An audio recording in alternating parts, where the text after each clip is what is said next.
Welcome back, everyone, to 4K Kings, the home of movies, physical media, and so much more. Yeah, like what? Coming to everyone live from 4 Peddlers Row, Unit 234, our favorite unit. Matt, I don't know how they fit you inside the mailbox. I'm a short fella, I do, but the fact that we're coming live from there is pretty impressive.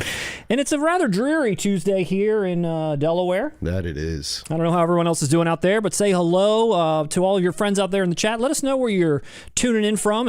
We're so happy to be here again for another wonderful stream with our favorite community on YouTube, our best friends, and maybe our only friends.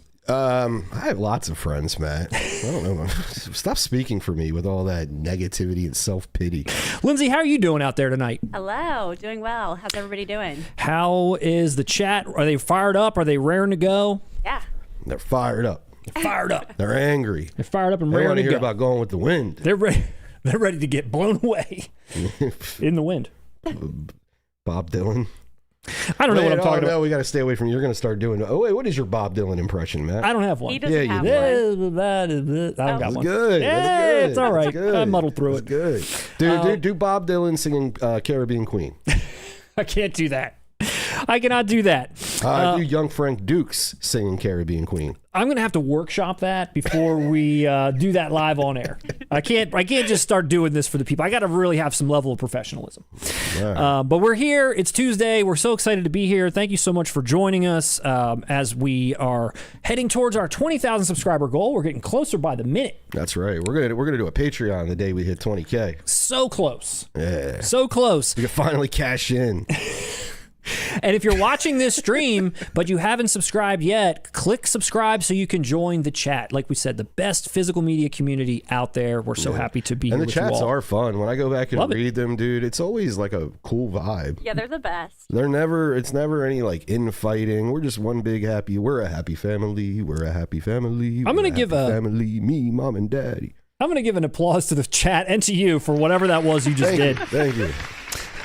So here we are. Coming up tonight, Russ. Coming up tonight, we got Arrow News. Yeah, I'm feeling funky. We got Criterion Rumors. Yes. Rumors. Rumors. Oh shit. Not even news, rumors. Yeah. It's not the 15th yet. You know how they come out on the 15th of the month. I These are just thought I rumors. thought I predicted everything for this year. Not yet. We got Steelbook talk. Mm-hmm.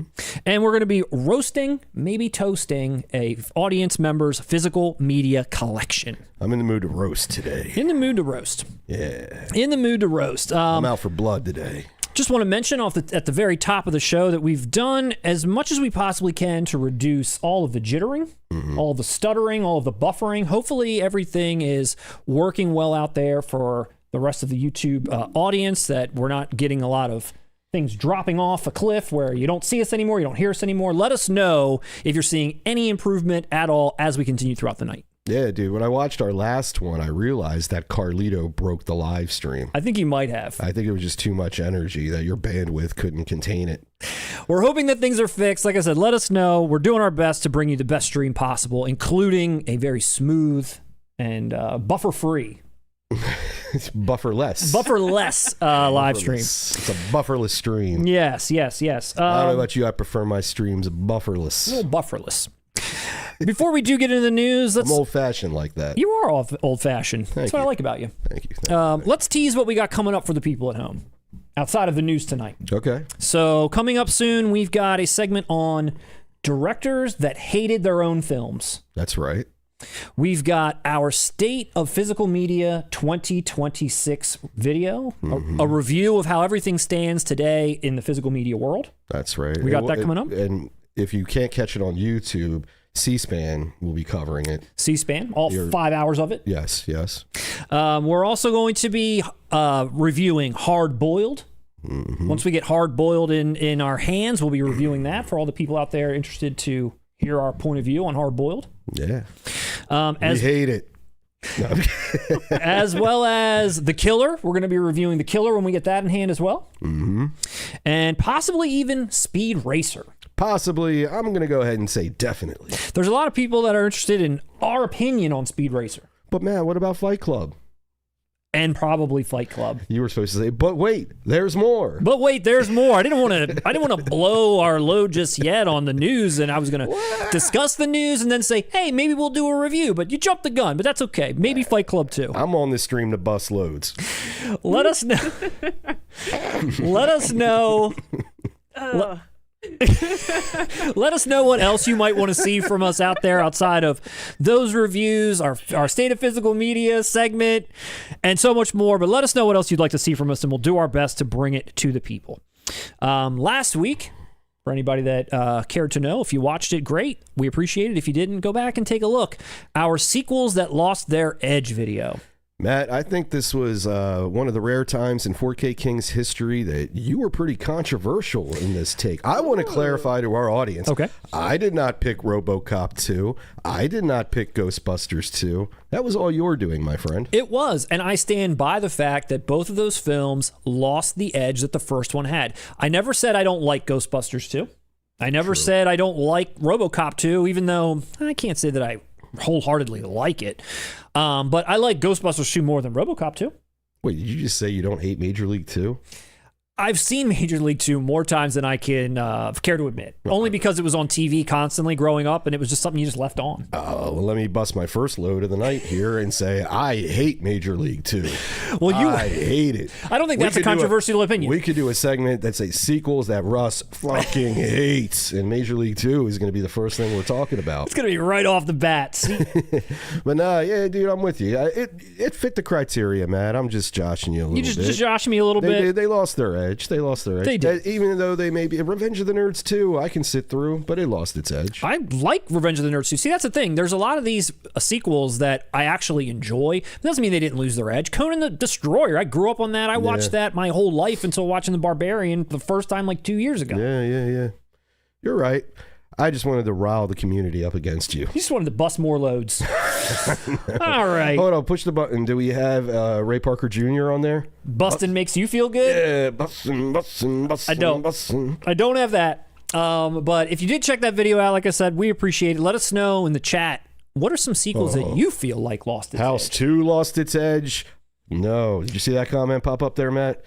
Did you just call me pop-up? House 2 went in a different direction. Let's just say that. Just like Gremlins 2. New direction. You're right. Technically, it did lose the edge of the first one. I love House 2, though. House 1 horrified me. You're right. House 1 can be scary. House 2 isn't scary at all. No. So you're right. It works. It works. I apologize. You're a good person.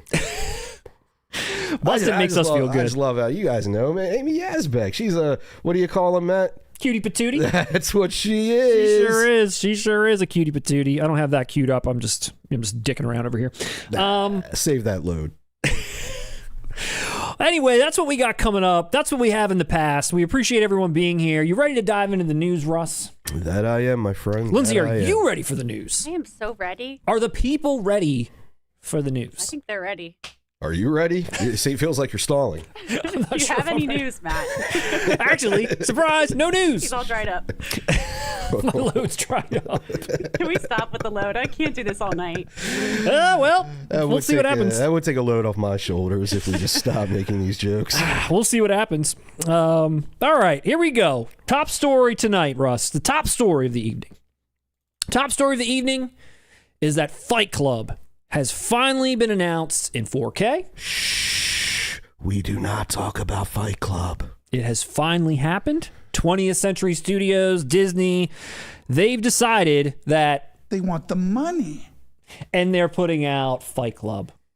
About time. About time. It's about time. So we've talked about this now, I feel at least like 5 times this year, about rumors and video or titles that were missing from certain directors. We keep bringing it up. I quote Fight Club 5 times a day. And the studios have listened to us. Yeah, of course. They listen to me. What are we doing these live streams for? Who else are they listening to? So we've got a tentative May 12th release date, but no pre-order in sight. I was paranoid. I caught this news like a week ago, right? And Yes. I messaged one of our loyal viewers, Oscar. Yes. And I asked, I was like, dude, did a pre-order go live for Fight Club? Am I missing out? Because I feel like this is one I got to jump on immediately. Yeah, I'm with you. I feel like this is one I need to secure a copy the minute it is available. I agree with you. There has been nothing seen, and I swear to God, if it goes live during this stream, everyone out there better let us know immediately, because I'll stop everything I'm doing and we'll order 2 copies right now. Yeah, we'll return to the glitches. There'll be telebuffering going on. Oh no, we promised bufferless, but no. Bufferless. Sorry. So right now, Steelbook only has been announced. Okay. Just this. Nothing else. No regulars, no collector's editions, nothing else. I love it. First off, I'll say I love what they're doing here. I love it. I love this cover. I think it looks awesome. I think it looks to me like it should be like popping off the steel, like the Fight Club words, the soap itself, like just something about it looks like I can touch. It looks 3D. It looks like I could touch it. That'll be nice if there's some embossery involved, you know. A little It embossery. just comes up a little bit. The soap bar does. No, that's beautiful. That is beautiful. They nailed it. Now- they nailed it for new artwork. Wow, that might be my favorite new artwork on a physical media release I have seen in quite some time. I couldn't agree more. I love the fact that it's pink. I love the whole thing is pink. It's not just like the bar of soap is pink and the rest is black or something. Like the whole thing, the soap, it looks so nice, and I can't wait to see what it looks like in person. I didn't catch this, but a lot of astute viewers did, and maybe I don't know if you caught this, Russ, but there are Easter eggs in the bubbles. I did not, dude, because I told you I catch my news on 4K Kings. So I'll catch these. I caught a glimpse of the cover, but I was like, no, I'm going to wait to dissect it until I get with my best buddy. Here we go. And if you can notice, there's a few bubbles on there where you can see there's some images happening inside of them. That's right, Matt. Now, I don't know if I can do a quick zoom in. I actually cannot, and I won't, so it's a dick tease. But there are Easter eggs in those bubbles, if you can believe it. I believe you. If you believe it. But yeah, wholeheartedly agree. When I saw this, When I you was say like, damn. Easter egg, it's not like a splice scene of a dick, right? No, I think Brad Pitt's in there somewhere. You might have a little Edward Norton in there. All right. Yeah, a little something in there. Maybe a little penguin.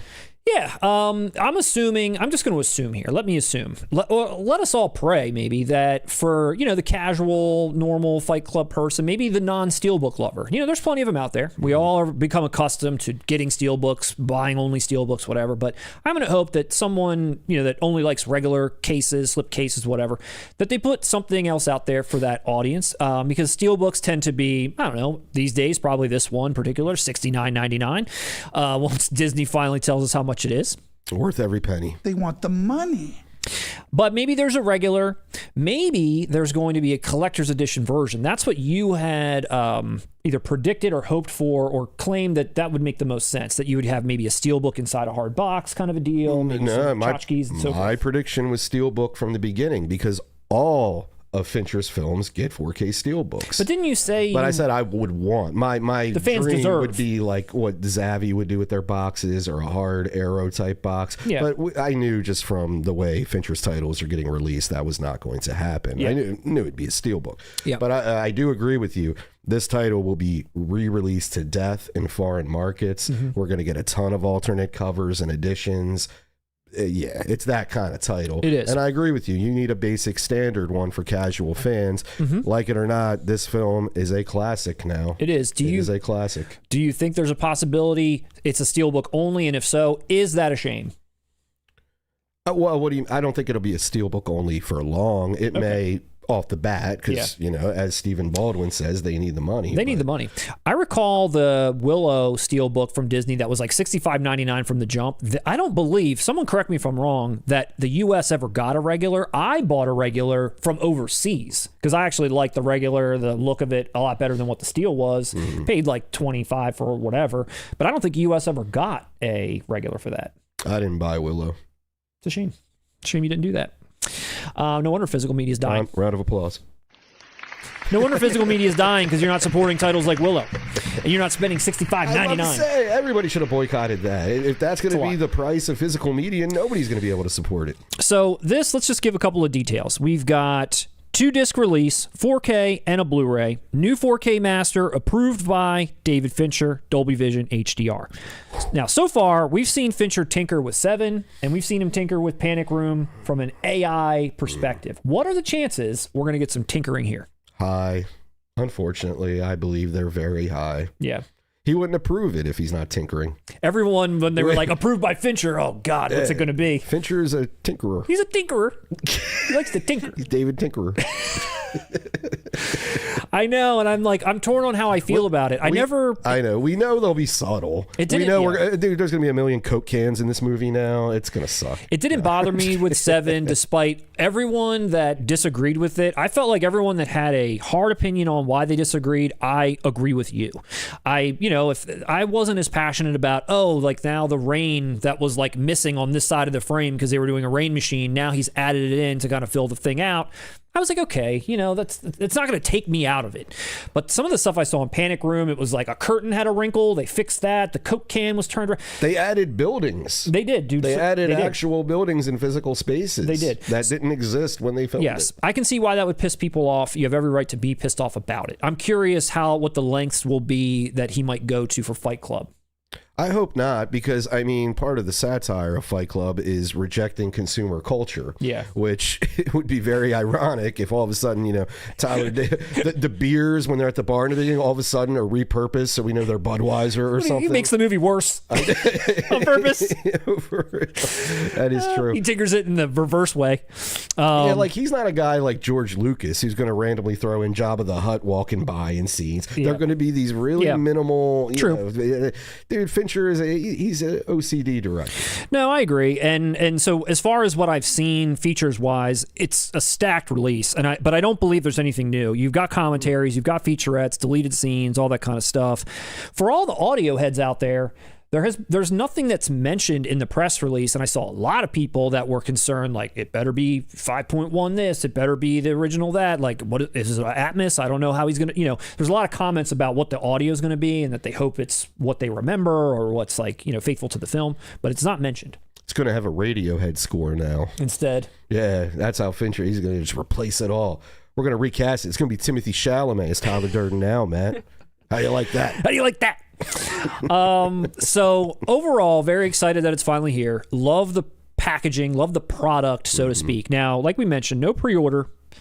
I'm just hoping that the rollout of it, when the pre-orders start to come out, it's not like a nightmare. It's not like everything dries up, scalpers snatch it all up. It's like $70. Like, I'm really worried in a little bit about what the rollout of this specific movie will be, because they know the fans are there. They know that they can milk us. And like you said, you're up for a milking. Oh, I definitely am with this title, man. Fat of the land. But I will say this. Do you remember the rollout of 7, the What's in the Box edition? Oh, that was terrible. Yeah, Fincher has a history of shaky rollouts. Yeah. And if something happens like this with Fight Club, no, we riot. Yeah, I don't know. I'm a little worried about what the pre-order situation is going to be like.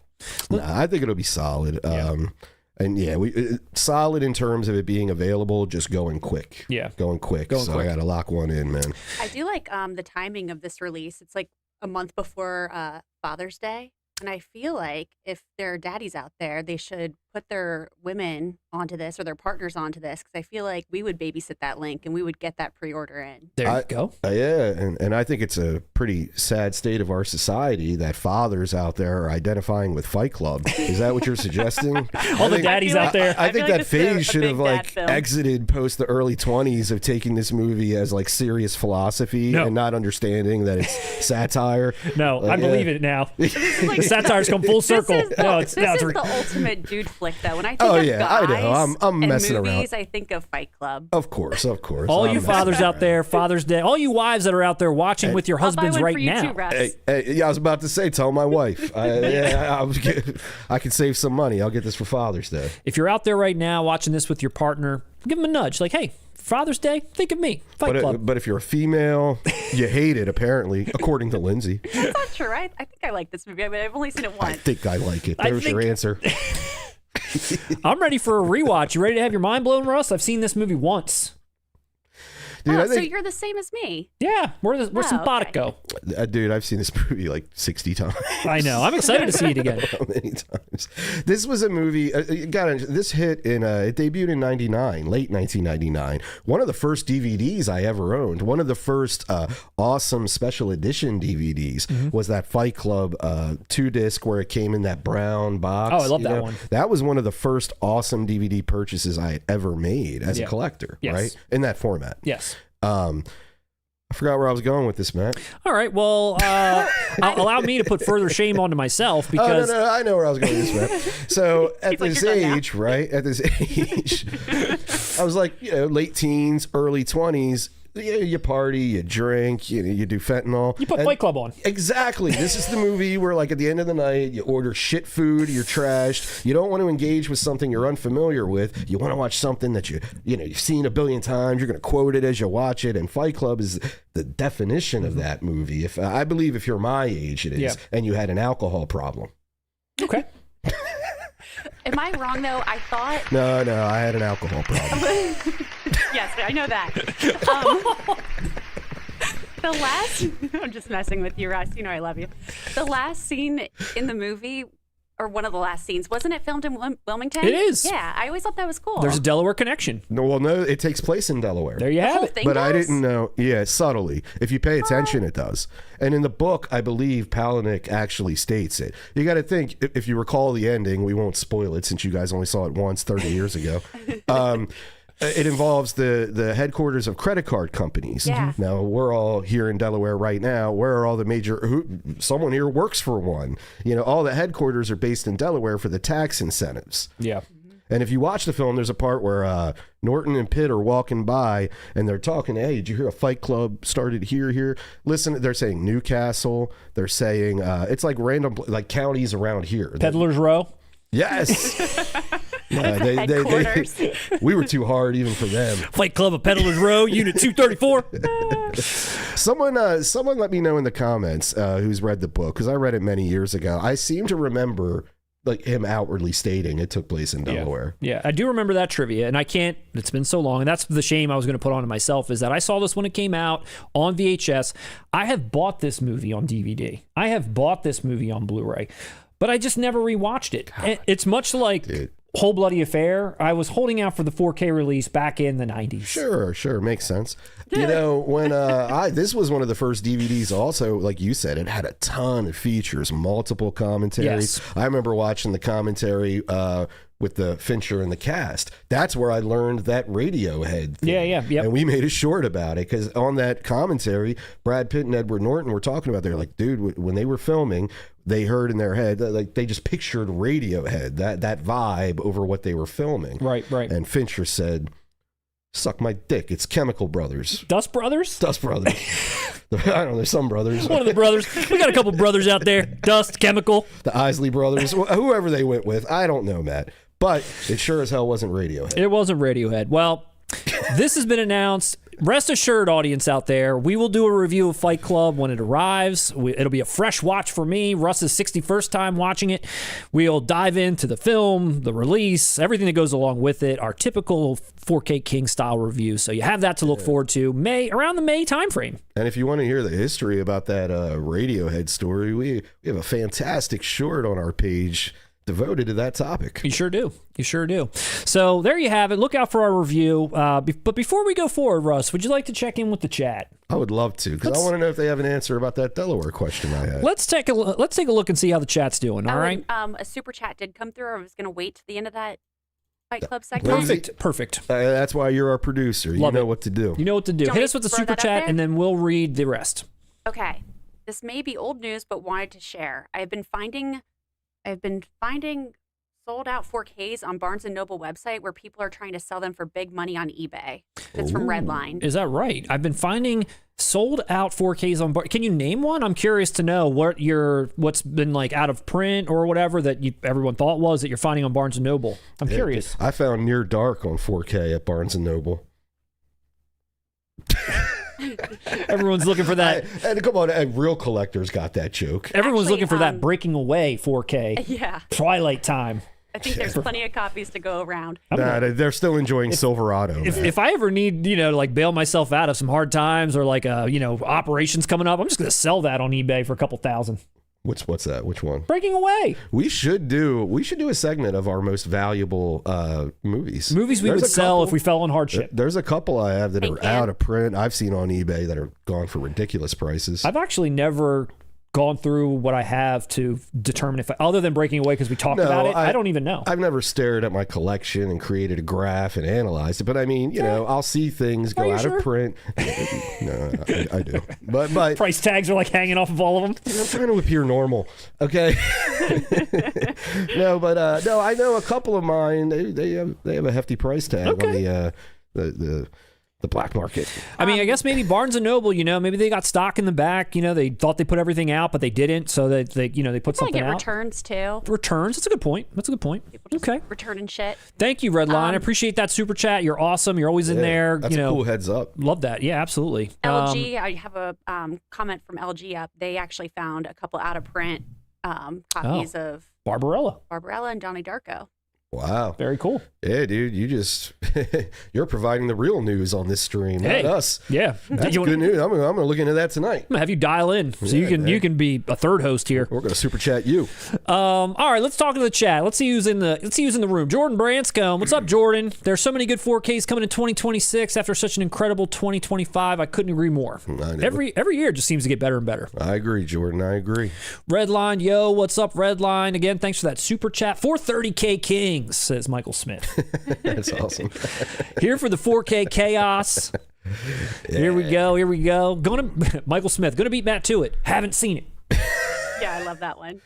Dude, you know what we should do? We should go through every stream and pick out like our personal favorite roast, or they should roast it. We'll pick our favorite roast out of our chats, right? Yeah. And we will gift them a 4K release. We've done that one time before where we said, kindly roast us. And our feelings got hurt? They may have. Yeah, no, I mean, I could take it. That was a bad idea. I could take it. We should do that sometime. I'm sensitive. We'll see. None of your business. Lindsay with the fancy headset. Lindsay, you do have a fancy headset on. Yeah, thanks to you. You got that AKG studio monitor headset on. It looks pretty nice. Matt treats his women good. Good. Condo 007 with a 3. Condo, when did you add the 3 on your name? Used to just be 007. Yo 4K Kings, watching you from glorious UK. Thanks for joining us, my friend. Steelbook Obsessed, love me a good stream while I'm on the clock. Yeah, man. Personal business on company time. Yeah, I like your style. When do you think Matt produces this whole live stream? Hey now, let's keep that under wraps. Wow. I just complimented you on being a great producer. Now you're getting the show canceled. What's the rhyme? It's like the boss makes $1, I make a dime. That's why I listen to 4K Kings on company time. Hey, what was that in Silverado? I was like, what is that? That's a deep cut, Silverado deep cut. What is that? I'm being honest. I have no idea what that is. It's like a real thing. It's the boss makes $1, I make a dime. That's why I do XYZ on company time. But I've inserted our name to make it relevant. But that's a popular limerick? Yeah. That's what you call haiku. I'm going to start using that, Matt. Mikey Van B, let's go, my boys. Favorite second Tuesday of the month. Scotland proud here. Scotland proud. Thank you, sir. Afternoon Kings. What's up, LG 548?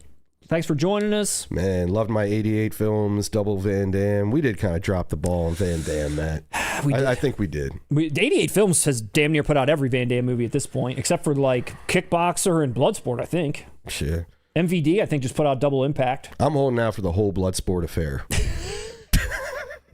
Good evening, everyone from Oxford, UK. Hope you're doing well. U2, Q Branch, MI6, Billy's Movies, what's up from New York? Olivier Savard, hello, Kings.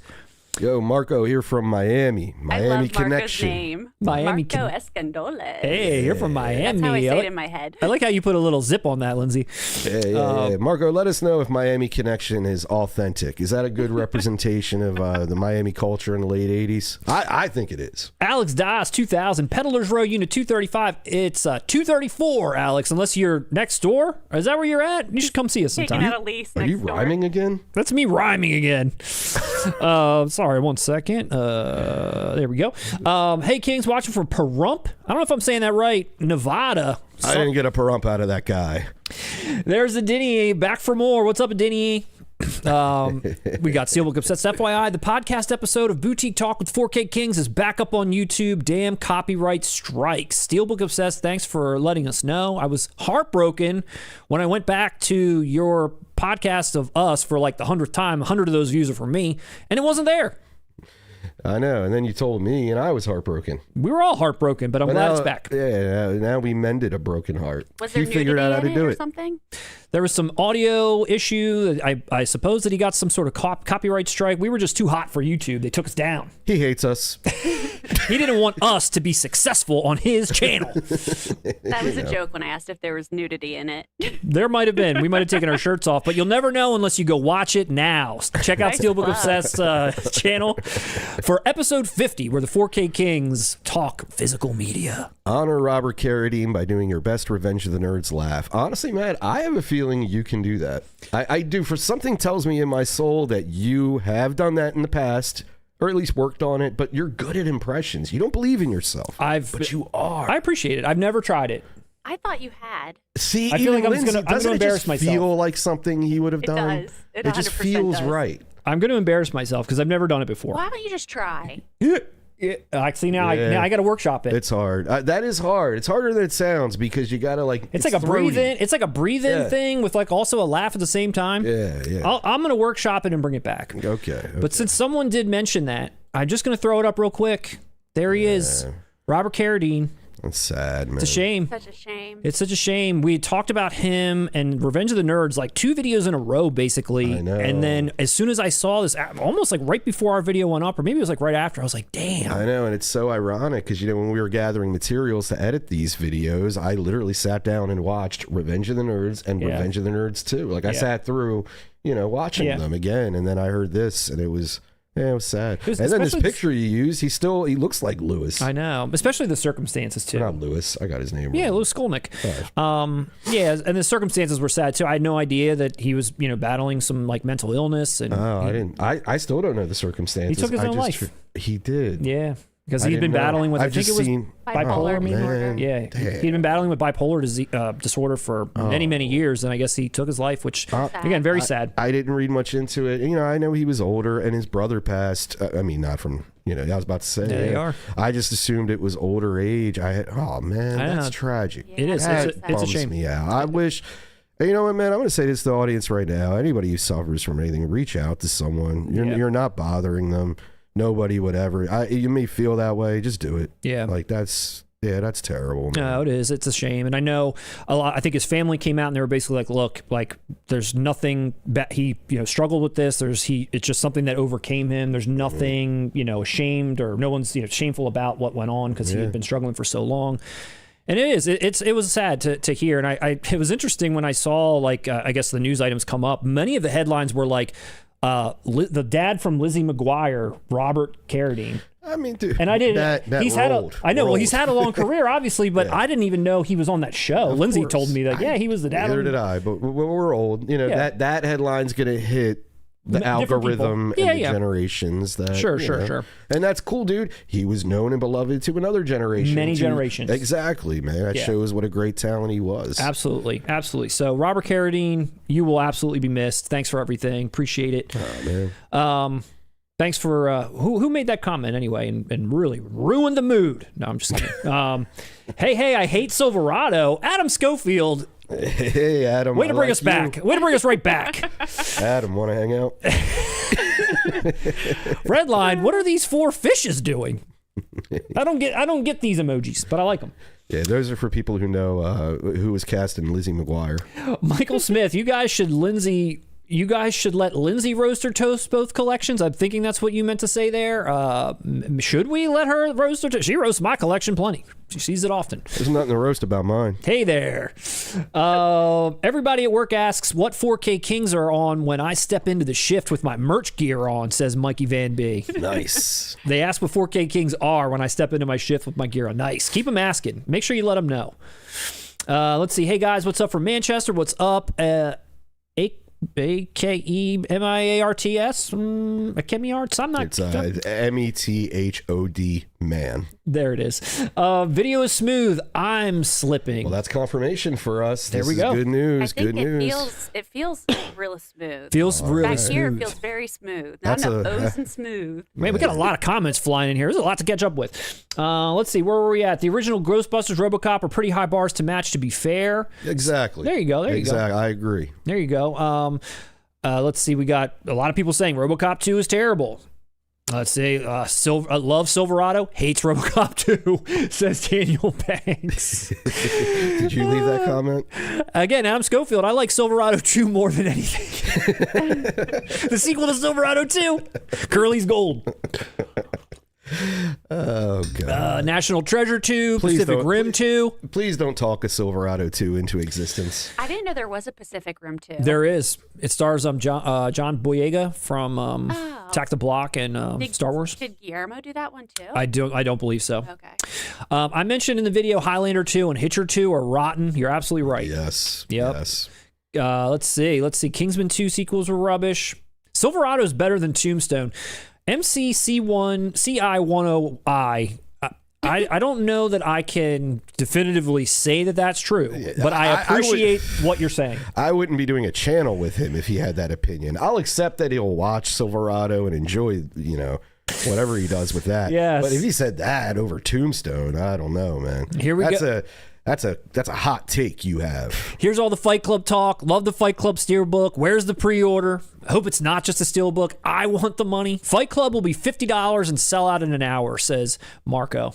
I know, because it's going to be people, and everyone knows this is a title. This is one of those titles. Why would they leave money on the table, though? Like, I feel like they're going to produce enough for the demand. There's such demand for it. I'm with stupid. Lindsay. Yeah, I'm with Lindsay. But I think initially, it's going to it's like, be a collector's edition. It's happened so many times that way, too, which is so dumb. Like you said, like, why not just make, for Steelbooks, they have to be limited. Regulars, they can be out forever, and then you lose the slips and everything else. But when I say, it's like I agree with both of you, the statement that was said, and Lindsay, it will, like, immediately sell out, but then more will come in. Like, it'll be a shaky rollout of sorts, a safe shaky rollout. I just don't want the scalpers to enjoy any time in the sun with this. That's my only thing. That's part of why it's going to sell out immediately. Yeah, they're releasing the 4K in theaters on April 22nd for one night only. Checking it out. Yeah, I saw that. Oh yeah, and I'm looking to go. Oh, yeah.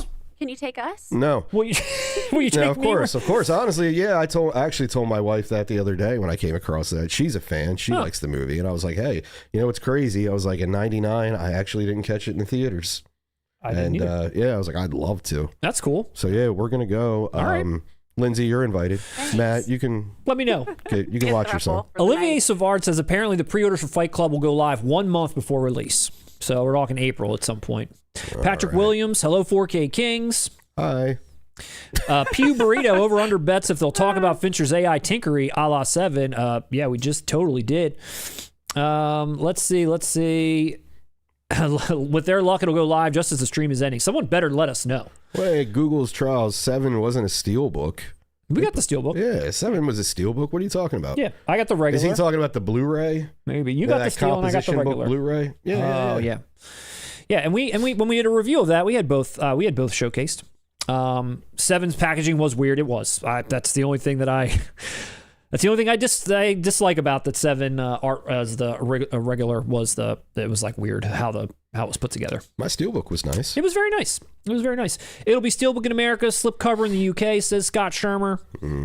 Yep, 7 being reversed along the spine bothers me. Me too. We never got a regular edition stateside for Willow, says LG. Okay. No cream corn, sorry you're late. You're excused. and Big Boss Squirtle, hopefully there's a standard. Steelbooks by Disney have gotten way too overpriced. Is this the return of Big Boss Squirtle? I haven't seen Big Boss Squirtle in a while. Squirtle for a bit. You notice when we start talking about loads, Big Boss Squirtle shows up? Hey, Big Boss, what's up with that? As soon as we talk about loads, here you are. Wait, what was that one person that won a giveaway forever ago with that really awesome name? I haven't seen them in a while. Wasn't it Squirtle? No, it wasn't Squirtle. Oh, I don't remember. I thought it was Squirtle. But it was something like Squirt. Here's Ruthie Hens half and 99. God, I blew that. The scalping for Tron and Tron Legacy was a disaster. I know that's the whole thing with this stuff. People are like licking their lips to scalp. Yeah. If the Nightcrawler cover looked good, it probably would have happened with that title. You got me? You got that? Let's see. Fight Club actually improves on a rewatch. Looking forward to it. It does. Can I say something else about Fight Club? Yeah. Can someone else tell me a movie? This is a question for the chat. This is a question for the cinephiles out there, right? Can anyone else name me a movie where the Oh, Jesus Christ. Here we go. You'll get it. I want to word it correctly. Okay, you'll get it. You'll get it. You'll get it. Can anyone else name me a movie where the twist ending is revealed in plain sight halfway through the film? The Sixth Sense? You know that you see Bruce Willis being dead halfway through The Sixth Sense? Oh, you're saying in Fight Club. In Fight Club, when he's getting fired, well, we're going to spoil Fight Club now. No, don't do that because I haven't seen it in so long. I forget. Oh, man. It's a brand new movie to me. I'm doing a podcast with people who don't watch movies. Meh. No, I'm just kidding, Matt. I'm just kidding, dude. I don't want to spoil it. But anyway, in the middle of the movie, I'll just say this. In the middle of the movie, he deals with his boss. Yes, okay, yes. in his boss's office. And what he does in there is what the reveal at the end is. Okay. And can you name me another movie that does that? Okay.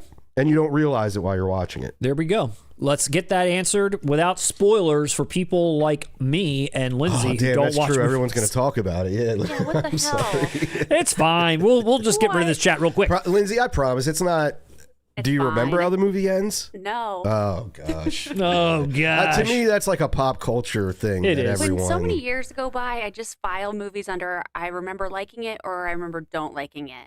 I don't remember the details. Like, I don't remember the fine print. I just remember liking it. Yeah, but for me, I feel like Fight Club. To me, it's like if you bring up Psycho, I don't need to tell people that Norman Bates was his mother. You know, it's like I feel like everyone. You brought up Sixth Sense. Yeah, the Bruce Willis thing. You remember? You know, to me, Fight Club is like that. Yeah. So that's why to me, it's sort of like, you know, it's not a movie that relies on the twist either. That's another thing. It's not. You know, can someone? It's not Old Boy. There's a lot of people asking. Can somebody find out what's happening with the Miami Vice pre-order?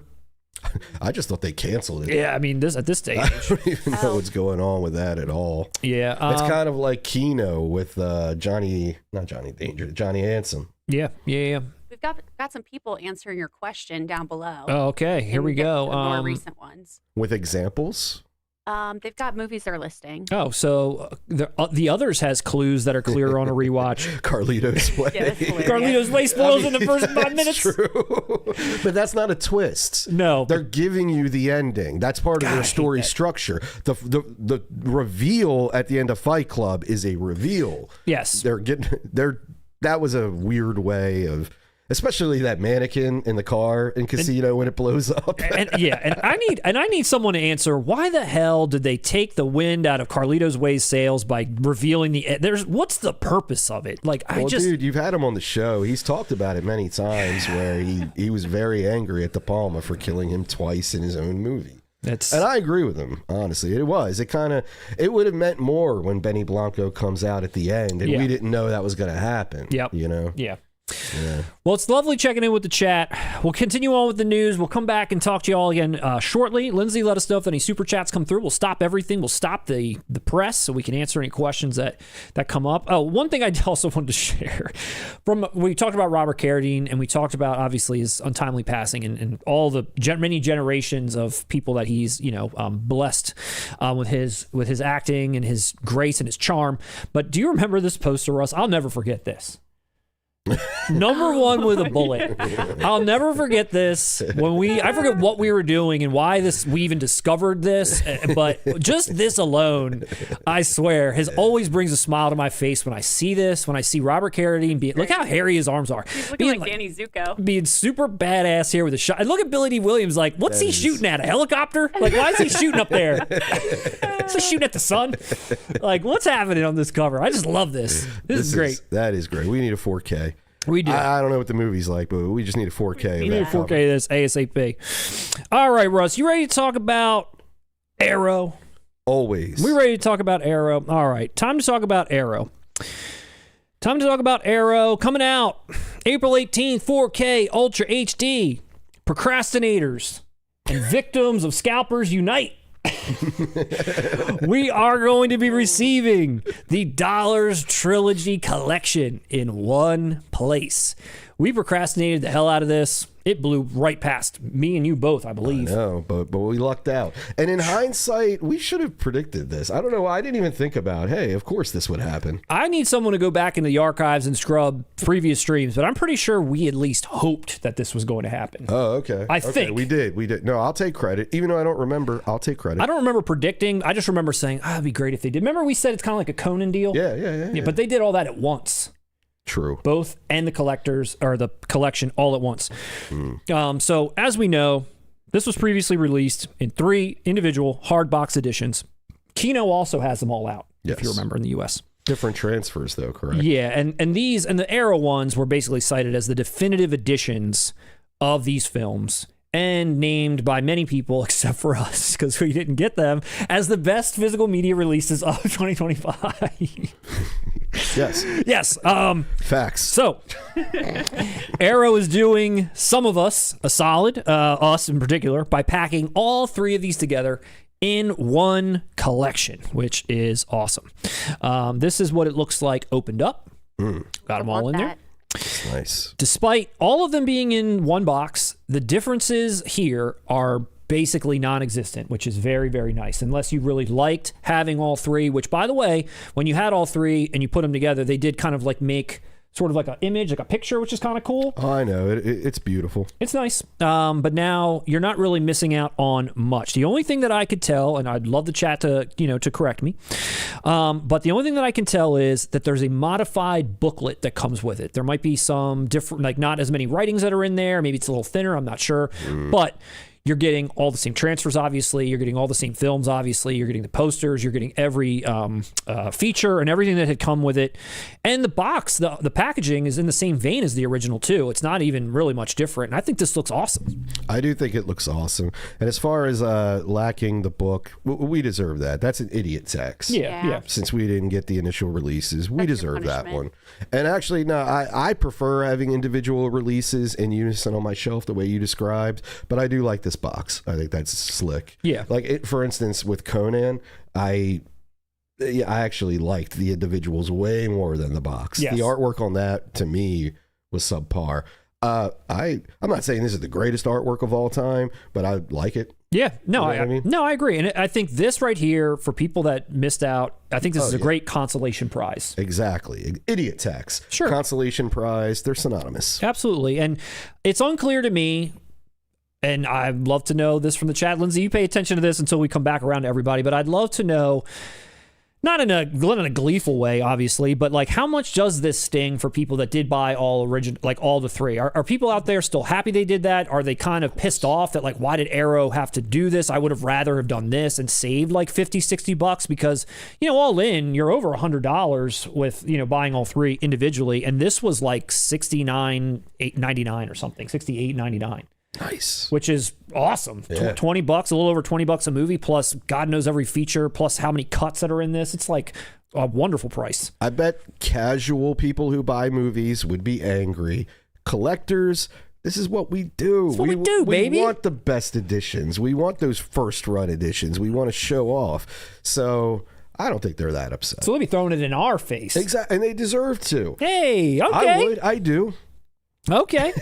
Lindsay, what? I showed you guys Blazing Saddles 2 weeks ago. Yes. What did I do? I was like, look, I brought the whole package of this 4K. You did? Because after you watch this, you're going to regret not buying this. I did. Exactly, dude. That's what we do as collectors. We talk shit. We flaunt. We're from Peddler's Row. We're flaunting. Lindsay, are there any people out there that you've seen so far that are angry, upset, happy, doesn't care about this whole idea? I just threw Scott Shermer's comment up right there. Okay. Looks like he bought the original. It doesn't mind that the new box set is coming out because the packaging is unique for both versions. Yeah, and on this, you got 3 individual releases of Clint Eastwood looking badass on all 3. Yeah. And I like that artwork better, though. Yes. Mm-hmm. But like I said, our consolation prize, it's like, we deserve it. We deserve it. Yeah. So I was so excited when I saw this. I was like, finally, we get another chance. We obviously, this time, instantly pre-ordered a copy each. Mm-hmm. And we will be doing a review of this collection, which means all 3 films will be reviewed and this collection. And I think, what did I say? It comes out May 18th. So it'll take us some time to get to all 3 movies, but we will have a review of this coming out. Probably, I would say, close to maybe like a month after release, if we time it right. Yeah. Maybe 2029. Yeah, maybe it'll make our best of list for 2029. No. I look forward to it. We did drop the ball last year. We have to make it up to the fans. Yes. We have to make it up to Redlined. I agree. And I've, for me personally, I've seen A Fistful of Dollars. I have not seen For a Few Dollars More. And I recall parts of The Good, Bad, and the Ugly. I can't remember why or how. I don't know if I put it on or if it was just on like TV or something and I watched it. But I'm excited to kind of give this a fresh watch with this release and see what it's all about. I've seen the Clint Eastwood movie with the orangutan. Is that Pink Cadillac? Isn't that the second one with the orangutan? I think he did it. He had a Any whole Which Way But Loose. Yeah, that's what I'm thinking. Pink Cadillac, I always remember. Or wait, no, was it The Rookie? There's a couple like no, silly that wasn't Clint Eastwood orangutan. ones. That was Charlie Sheen. Yes. Yeah. I've seen Pink Cadillac more than I care to say. I don't know why. I've never even seen it. You know what I'm talking about, though? I know, I do. I Okay. I didn't catch that one. It's like one of those weird ones that Clint Eastwood was like putting out in the, what was it? Was it 80s or 90s? I can't remember now. Maybe I feel 80s. like it was like, late 80s, Okay. 1990. Well, I'm going to give Arrow a round of applause. Thank you so much for putting this out for us. Yes. They did it for us. They did. They watched. They heard we missed it. All right, boys, you got a super chat. Oh, please tell us more. Okay. Throwing it up on the screen. Michael Smith, 1262, video suggestion. Go through your collections and show hidden gems or lesser known films that you really enjoy. That'd be embarrassing for me. Because of what you consider a hidden gem? You do have a lot. You're like the king of the hidden gem. No, just all of it. It's all hidden gem. For me, I would have a lot of explaining to do. Well, we have done a video about movies that we are... Guilty pleasures, right? What was it, like embarrassed? I always forget the title of the video. Matt, you saw that I had the DVD set of My So-Called Life. I did. And you, for some reason, started roasting me forever. I jumped all over you. And I don't know why. It's a great show. I mean, in the thumbnail of the video I'm talking about, I'm kissing my DVD, my extended edition DVD of Fried Green Tomatoes. Extended edition? Hell yeah, 12 more minutes. They added, what was added? They don't even give you more an option. tomatoes? They don't even give you an option. They don't. It's extended did that only. piss you off? Did it throw off the pacing of Fried Green Tomatoes? Was this like, hey, this ain't the movie I watched with my friends when I was 12? Allegedly, it's the director's preferred version, so I went with it. It's like more But like I'm nursing asking, homes. you went with it. Do you Of like course, it? it bothers me that I don't have the version I remember watching. Yeah, that's what I was asking. Yeah, of course. All right. But I didn't mind when we rewatched it that it had this extra footage. So, whatever. It's fine. Fried Green Tomatoes aside, that's a great idea. Maybe we'll consider going through our collections and popping out our hidden gems. I don't mind doing that. That would be a fun live stream where people could bring theirs too. Oh, what if we brought a stack of all of our somebody hidden said gems? including chat members would be fun, and I think they're right. Yeah, let us know what some of your hidden gems are. Lindsay's got big ideas. Yeah, Lindsay's running this channel now. I mean, she is the How would that producer. work? Lindsay, as the producer, you're going to have to figure this out. I'm not Just the let us know and producer. we'll show up. Maybe we'll just drive across the country and visit everyone in their homes and roast and toast in person. That's a good idea, too. If you win a contest, Russ and I will fly wherever you're at, and we will view your collection in person. We'll film it and roast your collection live. You just That gotta would pay actually for the be airfare. awesome. If we could afford such a thing, that would be badass. It really would. But Lindsay, put it together. You're the big idea person. For now, if you live in the tri-state area, let us know. Russ and I will drive up to 30 minutes to your house, and that's it. Just put a cut out for us. Yeah. Oh, God, that's awesome. All right. Coming up next from Arrow. More from Arrow. You ready for something else from Arrow, Russ? Arrow has more? They're putting out Nightbreed, baby. All right. Dude, correct me if I'm wrong. Is this Nightbreed's physical media debut on any format? I don't think this has ever been released on home video, Matt. Finally, Nightbreed comes home in 4K. Which cut? This is about the 19th release of Nightbreed in 4K, but the first time I'm going to buy it.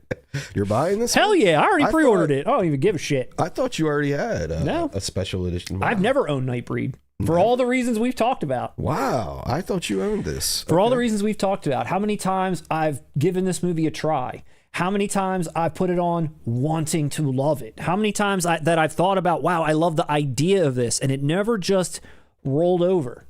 But I've given it all my time that I feel like I owe it this much to pick it up in 4K and finally watch the director's cut. People love this movie, man. When I give my opinion on it, they get angry. I'm ready. I enjoy this movie. I agree with you. I just don't feel like it gels. But what's interesting is there are moments and parts, particularly Cronenberg, Yes. that are amazing, you know? From a production value standpoint, everything to do with this movie, that's my reason for saying that. Like, everything to do with it is like, it should be awesome. Yeah. There's just something about it that just doesn't go all the way across. But I will say, I've never seen the director's cut. The director's cut is coming here in 4K, just like many other releases have. And I'm curious to know from the audience at home how they feel about both versions or if they're basically kind of the same. I do believe there are some changes to it that maybe Clive Barker himself was like, this is more the vision I want. Is that the Cabal cut? The Cabal cut is not included here, but I believe it's very close to the director's cut. Where's the load cut? We're not dropping loads anymore, Russ. Or Barker gives us a load of shit. A load of shit. So this is what we're talking about. May 25th, 4K Ultra HD, rumored from 2025. So wait, if this doesn't have the Cabal cut, it's got director's cut, which is very close to. Don't want that though. What I'm asking you, Matt, is that this gets re-released all the time. Yes. Arrow, I'm guessing now, will probably release a set with all cuts on it. This one only has theatrical and directors, no Cabal cut. But like I said, from my understanding, again, chat, let me know, that the Cabal cut is literally like a additional after credit scene and not much different from the director's cut itself. That's my understanding. And I think there was one, maybe the Cabal cut is... I mean, there's so many different stories where there's like all this extra footage that they did get restored and they put it back in and then they took some of it out. This one's got a troubled history, but the director's cut I've never seen, so I'm excited to check it out. All I've seen is theatrical. Theatrical, yeah. And maybe some of my gripes with it would be solved by one of these other cuts. Maybe I just got to do a deep dive in a Nightbreed. I don't know, man. That's what I'm about to do, Russ. That's what I'm about to do. You let me know. You're a brave man. I'll let you know. Arrow re-releasing this for the UK. So they had put this out in the UK on Blu-ray, exact same box and everything. Now this is 4K. It is a hard box edition, which I love. I think that poster's badass. I think that booklet's badass. Now, the art here, it's original on the outside. I'm okay with that outer art. It doesn't bother me. I'm very partial to the poster art that I grew up looking at that Scream Factory actually put on theirs. But I do really like this inner art, which is also like a poster art. I actually have a t-shirt with that on it. I think that looks really cool. But this is what I always remember. Wow, these look like 4 different movies. They kind of do. I don't see any continuity between those 4 images you just showed. When this popped up, Lindsay was like, this looks like Monkey Bone. Yeah, it's like, is this The Outsiders? I mean, look at Craig Sheffer's pants here. They're like tucked into his boots and everything. What the hell is happening? I mean, look at all these characters, all these costumes, all this stuff. It's very ambitious. Let's say that. Like a teen movie. I don't want to watch this. We're going to watch it. I'm not watching this. We're going to watch it. So you've got, on the cover here is basically all the same characters, except Craig Sheffer on the front. He's like turned into the Nightbreed. He's become the Nightbreed. His name is Cabal. That's like the name they give him or whatever. But all of these creatures are Nightbreed. He's drawn into Midian, I think is what it's called, where they all live, and he becomes one of them, and that's what he looks like when he's transformed. This right here, that's David Cronenberg, who's like this side story, who's like a serial killer, and that's the element there, which the imagery of it's so badass they had to put him on a poster. Lindsay, you do know I believe it's over 2 hours. Oh God. We'll be sitting through that. So 4K, Dolby Vision, HDR presentations, theatrical, director's cut, insane amount of features, including 2 feature-length documentaries, interviews, commentaries. Everyone comes back to talk about this thing except Craig Sheffer. Come on, Craig. What's he doing? I don't know. Why? I don't know what he's doing, but he should have come back. Here, we'll throw a little trailer up there just so the fans can see. I don't know if you want to. We'll flip that into picture-in-picture so we don't get claimed to hell and back because people are out there looking for Nightbreed to claim us on. Steelbook Obsessed gets it. Let's see if the trailer changes Lindsay's mind. Dude, the trailer's compelling. The shit looks awesome. I'm just saying, like, you're a fan. You're biased. I want to hear Lindsay's take. We'll see what she has to say. Let's see what the trailer makes the movie look like. So I like we've talked about before. I've had multiple opportunities to own this thing. Oh, good God! At least like once a month. Once a month, this gets released, and here we are. Time to finally pull the trigger. Thank you, Arrow, for putting it out. Look at that. Nightbreed. I'm not even listening. What is this similar to? Like, is it like a comic book No, movie? It's an original. No, it's an original story from Clive Barker, Hellraiser fame and all that stuff. He put all of his original stuff out there. Like Hellraiser, because I do like Hellraiser. It's not like Hellraiser. It's not. It's not like Hellraiser. It's a huge metaphor for homosexuality, according to many things I've read post watching this movie, never even knowing that when I first saw it. Oh, well, that interests me a little more. There you have it. Well, Nightmare 2 does it better. Nightmare 2 does it better. And first. But Yeah. No. Honestly, I'm speechless. I wasn't even listening to what you were saying because Thanks. I'm trying. No, because I'm trying to put myself in Lindsay's head while this trailer is going on, and it's making me laugh. Like trying to like her trying to connect these dots. Like, what the hell is going on in It this looks like film? a hot fucking mess. Sorry. I mean, it's not. Listen. I don't think Lindsay would enjoy this one, man. She might not. And He'll guess still what? Force me to watch. Guess it. what? Doesn't I care. might not like it again either. But I'm really willing and hoping that it will click with me this time. The last time I saw it is probably 10 years ago. And you're going with the director's cut. I'm going to watch the director's cut. That's it. That's the one Clive wants me to watch. Clive, I'm going to watch that one. You're right. I think, okay. I might give the director's cut a try myself. Or actually, let me know in the chat. Should I do the Cabal cut or the director's cut? But I'm with you. Come on, then. You talked me. I was barely listening, but I came around, right? Stop listening I'm to going to me. give it another shot, too, because maybe some of my gripes are fixed. I like this comment from Pew Burrito. I feel the C- theatrical becomes a C+ by the director. Hey, maybe I won't. What a glowing testimonial. I'm willing to give it a plus. I'm willing to give the C+ a I try. have so much stuff to watch. I don't have time for a C+ movie. Yeah, we do. You're going to listen to Pew Burrito? You're going to listen to him? You're gonna listen I'm to just me? saying, I want Who to you watch married to? Pew Burrito? I want to watch the Dollars trilogy. I want to watch a million other things. Hey, Brett. believe it. We're going to watch that too. You don't think we're going to watch that shit? We're going to watch all of those. We got to watch them. And yes, you're going to make me a sandwich while we watch it. Lindsay and I, prior to our Nightmare on Elm Street, like 7 film collection release, Lindsay and I watched every single one of them, except for 2 I watched by myself. 2 is the most interesting. I know, it's kind of bummed Probably you did for that. her. It was like a time thing. Like there just wasn't enough time. I had to watched it and she wasn't available or whatever, but we're in it together. Any of these reviews, we're watching. But she caught Freddy's dead. That's great. You did. Yeah. That's I great. stuck it through the rest of them. Suffered through I it? actually said that when we were done. I was like, I wish you would have waited to watch 2 with me because that's the one I'm honestly curious about. We'll go back and rewatch it. That's nice. But after Nightbreed. Nightbreed first. Oh, Scott Shermer said, be nice to Nightbreed. Doug Bradley has a small role as one of the creatures in the underground. Oh yeah, he does. Isn't he the older guy with like the long hair? I think. I'm not sure. But Nightbreed, everyone. Coming out next from Arrow. I'm excited too, man. See how happy I got when Nightbreed came out? Man, you do. You get giddy over certain titles. And that makes me happy because you're consistently giddy because Nightbreed's always getting released. It's always getting released. Wait till it gets released again. All right, next up from Arrow, a re-release from them, another, but this time it's for the UK fans that didn't get the opportunity to pick this up when it came out as a US only title, and that's Robin Hood, Prince of Thieves. Sweet. Did you pick this up? No. All right. I don't like Kevin. We're getting negative. I'm Hey, baby. sensitive today. I don't want to get attacked. I'm playing it very safe. You know I'm a Costner head. And we've talked about this before. I'm not a Kevin Costner guy. I've never seen this, but I really am interested in checking it out. I would watch this over probably many other Kevin Costner joints. Okay. Well, for all the UK Costner heads out there, I know you're watching. May 26th, previously released in Arrow in the US, many different editions. Do you remember when they did editions with Steelbooks? Oh, wow. Remember those days? Yeah. They haven't done that in so long. That's true. Arrow has not done that. Yeah.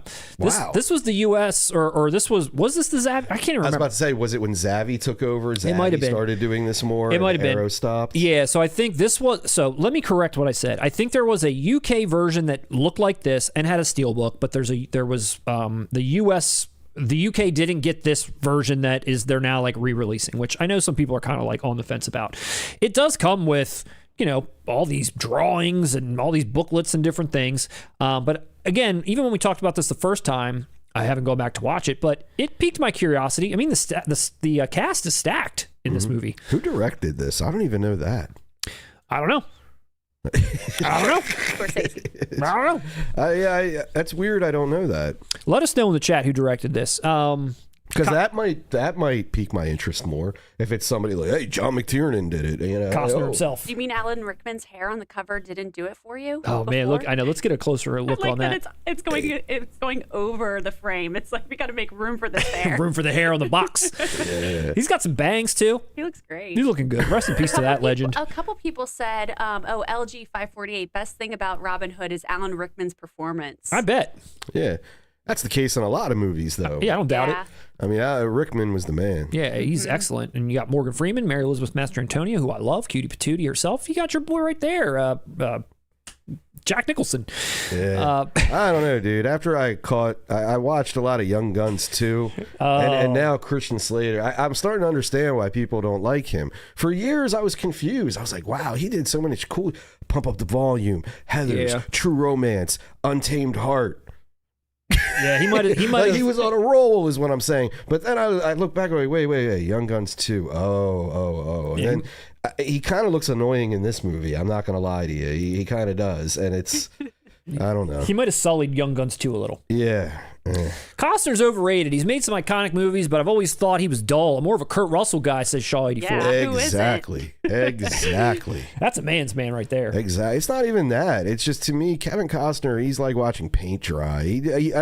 He always has that look like he simultaneously doesn't want to be there and hates everyone around him that is involved in filmmaking. Like he hates movies or some shit. Who would you rather, Gere or Costner? Gere. Okay, I'm just checking. I'm a Gearhead too. Richard Gere doesn't give me any of those vibes. It's just a lot of Richard Gere movies don't, just don't do it for you. Yeah, I just never caught a lot of them. Okay. But Costner, dude, there are 2 movies I like where Costner is the lead, and in both of them, if you recast him, I wouldn't care at all. Well, let's also just mention that for people that didn't pick this up, tons of features are on this release. It is completely stacked, and it does include a live performance of the Bryan Adams hit song, Everything I Do It For You. Love it. Never mind, pre-ordering. It's a live performance. It's some Bryan like Adams castle in like live? Ireland or some shit. Yeah. Oh my God. Hell yeah. I have to have this. Hell yeah. Wait, is the music video too? When you said that castle thing, It's a live performance. It's like in front of the castle. I believe so. That music video. Oh man, we're buying this. I believe so. We're gonna do a review, not of Robin Hood, but we're gonna review that fucking bonus feature. And that's of it. Bryan Adams playing live. Yes. The review of the bonus feature. Then we hit 20K. That's when we hit 20K, people. Yeah. All right. With Well, the help of Bryan Adams. That's when you'll get more ladies. more ladies. So these are the main. No, wait. Real quick, Lindsay. Bryan Adams, he wasn't good to the ladies, though. Oh, what are he you wasn't? talking about? Oh, I don't know about him personally. I just think that You ever- song is such a. I don't know him for the personally gals. either. I'm talking about in the music, he's not good to women. You ever heard Run to You? Love it. I mean, That is the cheating hot. anthem. It is a cheating anthem. I love it. He's like, I don't even care that she knows. Yeah, he's like, what are the exact lyrics? That's what he says in one part. He's like, it wouldn't matter If she did, no, I'm gonna run to this other chick. Yeah. So damn easy making love to you. He's bragging about it, you know? I got my mind made up. Yeah, he's the man's man. You just Who did imagine you you're say? the girl he's running to, not the girl he's running from. I wanna feel your touch. We got Gonna him. run to you. Yeah, That's a great song. We got him. That's an excellent song. Other stuff from Arrow in May. You got Mona Lisa with Bob Hoskins. Wasn't that released on 4K already? I believe it has been, just not from Arrow. You've got G.I. Samurai, Sonny Chiba in G.I. Samurai, and Roy Scheider in Blue Thunder. You know what's funny? I always heard that movie's awesome. Dude, that cover looks badass. Yeah. I forget. Or wait, is it the dude who made The Hitcher? There's some Hitcher connection to Blue Thunder. He's like I think it's the writer, maybe. Yeah, he's like in some badass like attack helicopter that's some like state of the art communications thing, but like I don't know, like again, I guess the government. I don't know if they turn on him or there's some kind of like turnaround where he's now like against them in this helicopter. I'm thinking of a different movie. Okay, totally different. It's not that one, but it's another film with Roy Scheider, and I believe it was either the writer or director of The Hitcher, and it was kind of I've come to learn that it was a bit ahead of its time, didn't find its audience, similar to The Hitcher. Similar to The Hitcher, okay. I thought that was that. I'm wrong. You're wrong. Man. You're wrong. It Well, happens, man. I'm human. that is your Arrow news. I am kind of curious about Mona Lisa a little bit. I think it's either right after or right before, I can't remember, the Long Good Friday, which Arrow also put out, which Bob Hoskins is friggin' badass in. Yeah. That movie is awesome. But I think it's right around this time. Well, since Robin Hood has Bryan Adams, does this Mona Lisa edition have Slick Rick performing Mona Lisa? We'll have to check. I'll buy day one if it has that. We'll have to check. Oh, Mona Lisa Criterion through Blu-ray, perhaps? That's what I thought. Criterion put a 4K out. Okay. I thought Maybe that it's was already in existence, but it was just a blue. Okay. Yeah, and it's UK only, so maybe they don't have the rights for the US. Maybe Criterion will. put it out. Yeah, that's definitely one that I kind of was like, oh, I keep seeing that come up. Bob Hoskins in that era. It's another in Long Good Friday. He's more of like a badass gangster, whereas he's more of like a lackey to a gangster. So it's still kind of in a similar like world. Isn't it Neil Jordan, or am I messing that up as well? I think you're right. Which, hey, dude, Neil Jordan, he's good. Yeah, he's solid. He's overall. solid. That's that werewolf movie he did. It's a weird movie. You should check that out. But the effects are pretty cool in it. I can't remember the title. Russ, do we watch movies here or what? Do we? What is this stream? What is this stream? So there you have it. That's your Arrow news. Russ, you ready for some Criterion rumors? I'm ready to learn some movie titles. Criterion rumors. So there's no dates. There's nothing even official, but I've seen this posted many, many different places, and I'm sure that many people out there have probably seen this too, if anybody follows physical media news like we all do, other than Russ, who finds it here, which I love. I like the way you deliver it. It's like an audio book. Can you just record it and send it to me? So, in an announcement that... Matt, have I ever told you you're really good at what you do? I appreciate that, Russ. Appreciate that. Bring a tear to my eye. In an announcement that may have shocked the world, and may shock you too. Criterion apparently, allegedly, is going to be releasing K-pop Demon Hunters. What? Shock! I'm shocked! No, okay, what do you mean? Shocked On their channel? in physical media. That's actually, I mean, I don't care, but that's actually really good news, and I hope that happens. I am not in disagreement with you. I am just, it's very baffling, and I'll tell you why I feel like it is. Maybe you'll agree. It's baffling, but also oddly makes sense, especially with getting a new generation into collecting physical media. That is one of the main things that I thought of, because I've probably seen this movie more than classics I should see, only because I have a child and this was on and I've seen it so many times, and it's not a bad movie, if I'm being honest. But rarely, so the first thing I thought of was like, rarely do you see Criterion even do animation, period. I feel like they've started to. You saw it with Wall-E, you saw it with Flow, and there might be some other ones I'm not remembering off the top of my head, but it's not like their normal thing. But you got to understand why. Most of animation is aimed at kids, and it makes a ton of money. Yes. So studios aren't going to license it to Criterion. Absolutely. Even how they got Wall-E, Andrew Stanton had to basically personally request that to occur. Yeah, you know, so they're not going to license Minions to Criterion. No, you know, there's too much money to be made on their own end directly to them. Yep, and because it is typically animation is like kids fare. That's not usually like what Criterion's doing either, or anyone, you know, it's not like. And when they do, it's an artsy or like Flow or perhaps. Yeah, for sure. So then you have that. Then you have Netflix, who owns this title. Now, Sony produced it. I thought That's stranger to me. I thought for a while that it was like Sony owned everything to do with it, and they were just kind of like, it was just on Netflix, but it sounds like Netflix themselves owns this outright, which is what makes this a little confusing, considering, as far as I'm aware, this is like the biggest hit they've ever had. No, I got nothing. I'm aware. I'm under the impression that this is one of the biggest hits that Netflix has ever had, at least in recent years. I don't know. They very rarely release their numbers or anything, but this is crazy to me. I'm trying to think, like, what would be their motivation to even give this to someone to put out in physical media when, why wouldn't I just want a Netflix subscription to watch it where it's like the home of K-pop Demon Hunters? Well, I mean, they see it'll sell. They know that, you know, all the merch sells, all of that. Yeah. But you're right. Licensing it out. Yeah, you'd think they would just do it on their own, especially, I mean, even Netflix for a minute, they stopped, but we're doing those like Stranger Things Blu-rays, I believe, or it might have been just DVD. Yeah. But you would think they would keep it in-house unless they want... to me, I don't know why they would try to cater to a prestige crowd. That, in my mind, doesn't overlap with Netflix. No. But at the end of the day, this is great news for physical media to be passed on to a new generation. And then, again, get them into the Criterion catalog. Yeah. That's great. I'm all for this. But I am going to hold out until I get Criterion Squid Game. God. God. That's what I'm going to pick up. You know who's probably really kicking themselves is Sony, because they probably had no idea what this was going to become, and they themselves could have probably steelbooked this thing if they wanted to, but they sold it to Netflix, and they were probably like, oh, there goes that. But that's what I mean. It doesn't make... Yeah, I don't know. And also it's only a year old. So that's another thing that I was thinking about for Criterion is like, you know, typically they're reaching back in time. They're like restoring certain things or putting culturally significant things out there, which you could argue at this point, this is for, like you said, a new generation, older, younger, whatever. Yeah. But it's a brand new title, basically, kind of like Flow, where they're just plucking something new and throwing it out there, which pretty interesting. I don't know.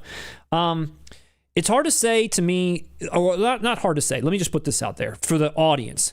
Does this fit Criterion's sort of mission statement in terms of what they put out? I think it does, but I think it does in real time, and we're not used to that. Yep. Does that make sense? Yeah. And because when I think of their mission statement, you know, you think culturally significant, landmark types things, celebrated by cinephiles so far, you know, whatever. And having seen this movie, I can attest to the fact that the animation is excellent. The humor, this movie made me laugh. And you know me better than anyone when it comes to our sense of humor. It's a little sarcastic. It's a little dark. It's a little this and that. And not every comedy or whatever, even that I watch, makes me laugh out loud. There are humorous moments where I actually laughed, where I was like, wow, this movie's got something to it. Then you've got the music element that I think is really what swept. That's what's keeping me away. It's the music. Yeah, the music is really what swept. I'm going to be honest. And you know, I can't deny, dude, some of these songs, like from a pop perspective, they are hits. And you know what I was just thinking about while you were talking? Dude, The Irishman, Criterion, Netflix. That's true. Yeah, did they do Annihilation also? Did Criterion do Annihilation or no? No, they did not. They did not. I thought you said that before. No, that don't fit. No, K-pop Demon Hunters, yes, for Criterion. Annihilation. No, that also wasn't Netflix either, Lindsay. Give me a break. But I understand why you think it debuted on Netflix. I thought it did. It came out during COVID. I thought they moved to Netflix. No, it didn't. And the only other thing that I could put in its favor is it has had worldwide impact. Like, it is worldwide impact, not just here, not wherever. It's a worldwide smash. I think this thing bridged so many gaps and brought so many different people together. Like you were just talking about with our generation and our kids. Like there aren't a lot of movies that come out that you want to sit down and watch with your kid these days. Like sure, we'll go see Super Mario, sure, I'll go see Dogman, but half the time it's like a freaking like hyperactive like migraine the whole time, and it's not enjoyable. This Dogman was excellent. Dogman, I actually clocked out mentally and started thinking about my to-do list for the day. It was that bad. I stopped watching the screen. It's true. It's true. And I'll be totally honest. I wrote this thing off instantly. Like when everyone, the craze, and my son had watched it a bunch of times. Oh, you got to watch this with me or whatever. I totally wrote this off. Like, okay, like I'm sure it'll be fine, whatever. But when I gave it a chance and I actually watched it, it does have heart. It's got an excellent message. The music is catchy. It is funny. Like, it does have something to it. So it sounds like I'm a bit of a fanboy here. I've only seen it maybe once and a half full times. But I know, dude. It sounds like you're coming out. Like you're at odds with yourself. It's like, oh, listen, everyone. I understand it has K-pop in the title, but I promise it's good. And it's like, dude, just admit it. You're actually making the case that this is Criterion. And as I said, I just think we're not used to it happening in real time. No, and when your point, I think, is right on about, you know, this is a great opportunity for the younger generation to maybe jump into physical media, including this. When I mentioned this to my son, he was like, Dad, we got to get that. I was like, yeah, we got to get that. Exactly. We got to get that. And that's cool. That's actually a very positive sign if that happens. Yeah. That tells me that, you know, Hollywood, etc., these studios, they're trying to push physical media. They're trying to head in that direction. Yeah. Yep. Of course, not to what it was before. We're never going to achieve those heights again. But, you know, with all these streaming issues and things like that, I think they want to at least try to harken back to that reliable stream of income more than they... For years now, they were operating as if it's over. And I think now they're seeing we need something.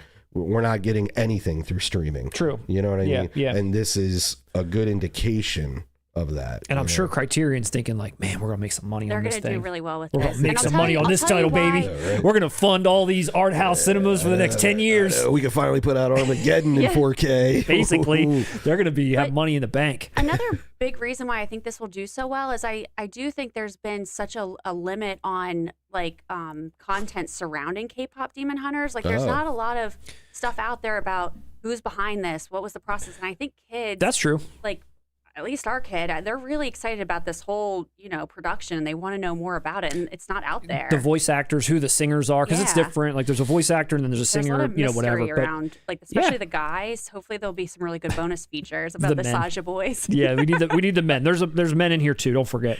I want to say just one thing about it. This is the most out of place I've ever felt on this channel. I had no idea you were going to bring up K-pop Demon Hunters. It's news, Russ. I'm old, it's and I understand. But I'm just stating my feelings. Like I've never once felt like, whoa, why am I here?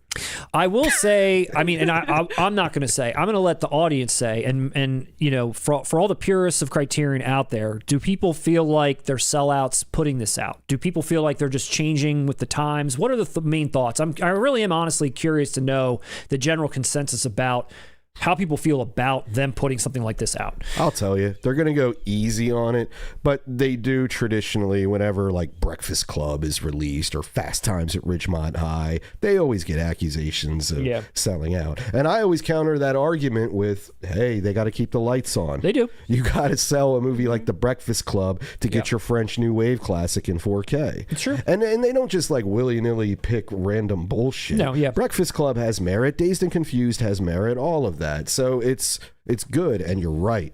This keep the lights on. We're getting more lights. We're eating. Exactly. We're opening it's Criterion good. West. It's good for we business. got new branches opening up. Shit's lit. Shit is lit. Shit is lit for sure. Now, so if this would have come out April 1st, I would have thought this was a joke. And when I heard it, I was like, what? That's just so crazy to me. But the more I sat there and it sunk in, I was like, okay, I could see it.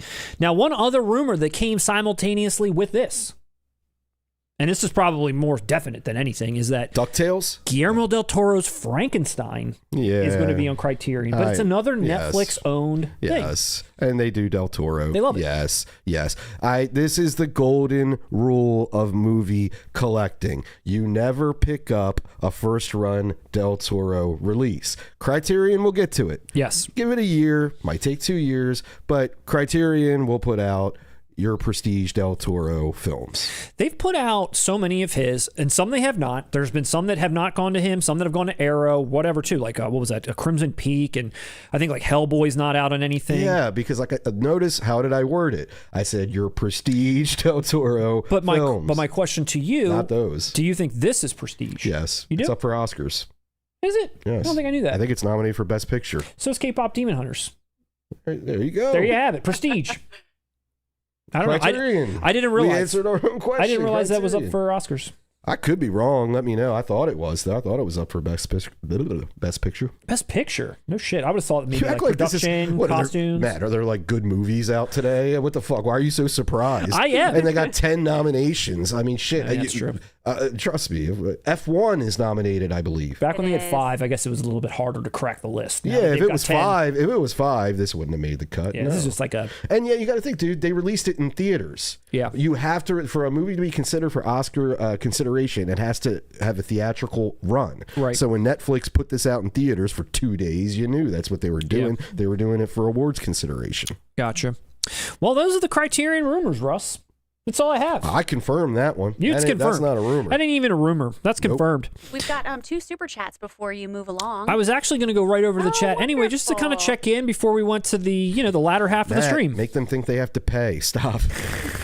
Here, I'm going to throw this one up before you go to the chat so you can see it. All right, I'm going to scroll up just a little bit so we can kind of get to where we were, maybe about here. Okay. Oh my God, I didn't know this I either. didn't either. I think this just broke. Oh. I didn't want to say it when we were talking the bad news about Robert Carradine, and I didn't want to keep the downer news coming, but yes, he just announced that he's struggling, or he's going through treatment for cancer, and he's taking some time off to go through treatment, and he's got, he has like some movie coming out that he directed and wrote that he's trying to do press for and whatever, but he just mentioned this, and it's a shame. He did say, he gave this really nice post about it, you know, just in his very own Bruce Campbell way. And the last thing was like, this isn't the last you've seen of me. I'm like a tough son of a bitch, basically. And I was like, I hope so. Have you ever thought about making your own top 5 Bruce Campbell performances on film or TV, especially with the terrible news of Bruce's cancer diagnosis? Thanks. Love you guys. Frightful Film Fiends, we love you too. Thank you so much for that. That's awesome.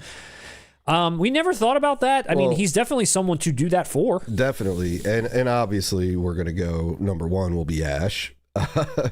But it's actually harder than you think, because Bruce Campbell, he would always like pop up in small roles. Oh, Sam Raimi, he's got cameos in every film. But I mean, even in other, like Maniac Cop or something like that, he Congo, one of your favorites, like he popped up in random movies. Well, I'd actually have to sit down and look at his filmography. But Ash would be the that's off the top. Number 1, Briscoe County Jr. Yeah, would we include TV? That's what was asked. It was Burn Notice. Yeah, we'd have to take that. I never saw Burn Notice. Dude, going back to animation just for a quick second, they're Cloudy with a Chance of Meatballs. I know you've heard it. Is that getting a Criterion? Maybe. It's a movie my son loves, and again, it's very humorous. It's done by the same people that did Lego Movie. It's got that same kind of like humor, you know? ADD. Basically. But I think it's better than that. There is a mayor character in it who is like one of the best characters in it, just in terms of like his lines and the things that he's like an asshole and all this stuff. And we're watching it one day. I'm like, why do I know that voice? It's fucking Bruce Campbell. And I said that to my son. I was like, later in life, we watched Evil Dead 2, and now he puts 2 and 2 together on it. But I was like, it makes so much sense that he's this character. It's like perfect for him. Yeah. And I was just thinking about, you know, it's kind of an underrated, I'm not saying it's the greatest movie of all time, but a little underrated flick from Disney called Sky High with Kurt Russell. And he's in that as well. Like I said, he pops up in stuff. You got to... Spider-Man? Well, all Sam Raimi. He's funny as shit in those Spider-Man movies. His cameos are funny as hell. Yeah. I mean... Yeah. There you go. There's our list. It's hard. Well, I want to sit down. We got to do a deep dive. I'm bummed to hear that news. I didn't know that. Yeah, it's a shame. I got to start paying attention to the news, apparently. I don't know anything. It was like just like 2 days ago. Yeah, it was just a couple days ago. Richard Curtis 7905, been listening to the Little Shop of Horror soundtrack at work. It reminds me of that musical type episode you guys did once. Poor. All my life I've always been poor. I keep asking God what I'm for. And he tells me, gee, I'm not sure. Sweep that floor, kid. I started life as an orphan, a child of the... Why are we doing it? Take me back. Take me back. Where the food is slop. He's like, give me that $5 back. Dude, my favorite... Have we talked about this before? Probably. My favorite part of Down on Skid Row from the movie, you know, when they're singing Down on Skid Row, that song, there's like a random like cut to like a bum or like a character. You're saying the food is slop? No. That it's like down on skid. Like he like comes in real hot. Like they just cut to that guy. He like comes in real hot. Dude, that's my favorite. I'm always waiting for that moment. Like when they're singing like in the chorus, he just like interjects. I think my favorite like lyric in any of them. I love when the dentist song, you know. Oh, yeah. I love when like Tisha Campbell and them do Who Wants Their Teeth Done by the Marquis de Sade. I love that line because when I was a kid, I didn't know what it meant. I didn't understand what they were saying. Then when I learned who the Marquis de Sade was later in life and I put it together, that's what they're saying. I just thought that was funny. Yeah, funny ass line. Dude, every song in that soundtrack's a hit. Oh yeah, dude. When I was a kid, it was Dentist, Feed Me, and Mean Green Mother were like my 3 favorites. Yeah, I mean even the sentimental ones like hit. Dude, when I got older, Somewhere That's Green is one of my favorites now off it because I didn't pick up on the humor of it when I was a child. You know, now when I listen to it, it's like, yo, this is hilarious. Dude, Suddenly Seymour. Plastic on the furniture. I know, it's so good. I want to watch that tonight. The kids play Howdy Doody. The kids play Howdy Doody. Oh my fuck, dude. I had my head turned when you did that. 12-inch screen. Oh, what's her name? Ellen Green. What's her name? You just did like a spot-on impression. You know her name. Seymour. Wow. Hey. Now you need to do like... I got a couple in me. You need to do like animated movies. You need to be vocal talent. I know. He really ought to be. Oh, you guys are gassing me up. And then Jordan came through. Jordan, Criterion is saving the Armageddon announcement for after a really bad quarter earnings report. Is There Will Be Blood a Criterion type release? Absolutely. I want it to be so bad. That and Magnolia, but it's like, we talked before, it could be Steelbooks, it could be any of this shit. Who knows who wants to make money these days on stuff? I just hope it's Criterion. It feels like that fits for them. Is there a Criterion? I guess Punch Drunk Love. Punch Drunk Love. Is that the only Criterion for Paul Thomas Anderson? Am I off on that? I think you're right. There's no Boogie Nights, no Magnolia, no Hard 8. Nope. No Phantom Thread. No Licorice Pizza. Is Phantom Thread? Maybe? It's not. It's not? That's got its own 4K release. Okay. Yeah, studio. That's it. You're right. Wow. Because when I read that... The Master... Wait, does the Master have one? I don't think so. That feels like that could be one that would. Be. Yeah. But you're right. I mean, you would think There Will Be Blood.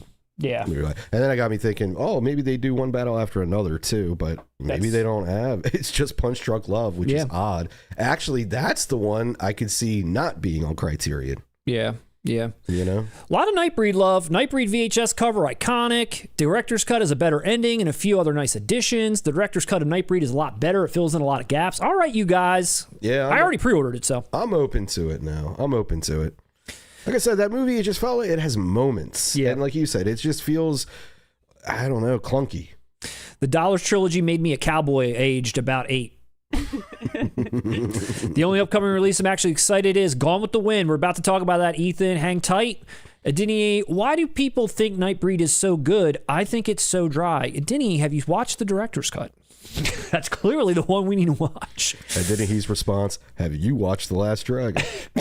Look, Puberito, it's a blueprint for a good movie that doesn't get fleshed out. And I feel yes. Yeah. Yes. Brilliantly fucking illustrated. Anyone ever seen Craig Sheffer, David Boreanaz, and Josh Brolin in the same room together?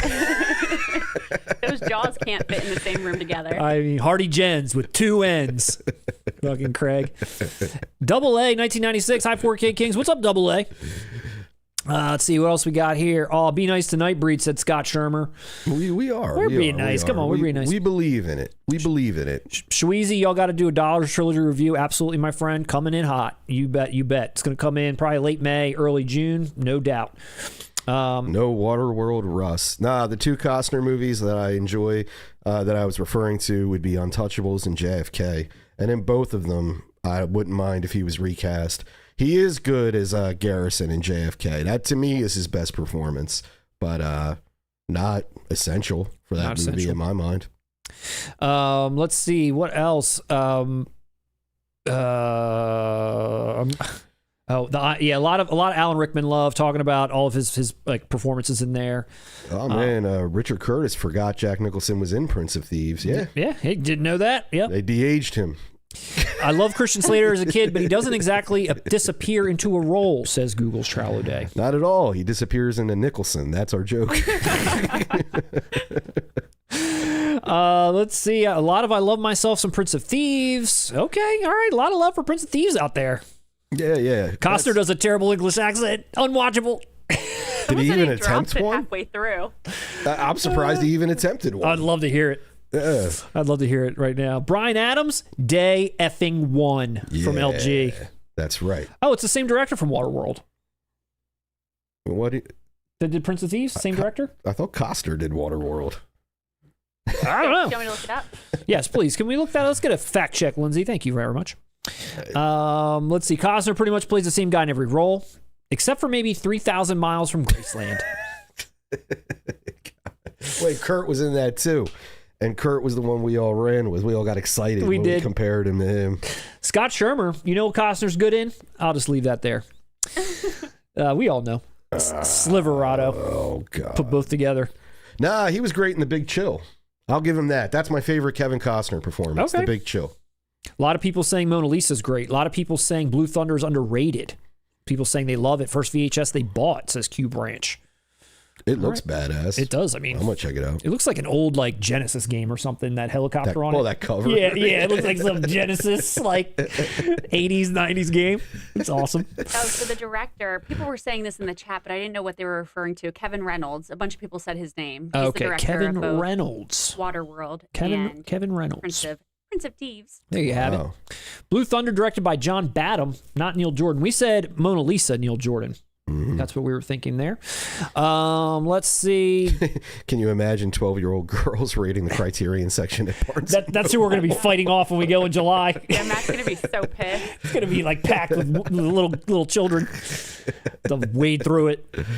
Oh, God. It's funny. That's good. I mean, we're making jokes, but that's very good and healthy and a great sign for the future of physical media. Yeah. Criterion is solicited by any director who wants them to publish his movie. Armageddon is a prime example. And that's why I keep telling Tom Green, keep working on it. We're going to get a Criterion Freddy Got Fingered. I hope Criterion gets to do The Iron Giant in 4K, says Rico Gomez. That deserves it. Day one on that. Yeah, I could see that being with Criterion. That deserves Criterion. Yeah, I mean, Wall-E. I mean, I know they're different. Yeah. Brad Bird. But, same heart. Same heart? Yeah, like the heart of the movie. It's like got good heart.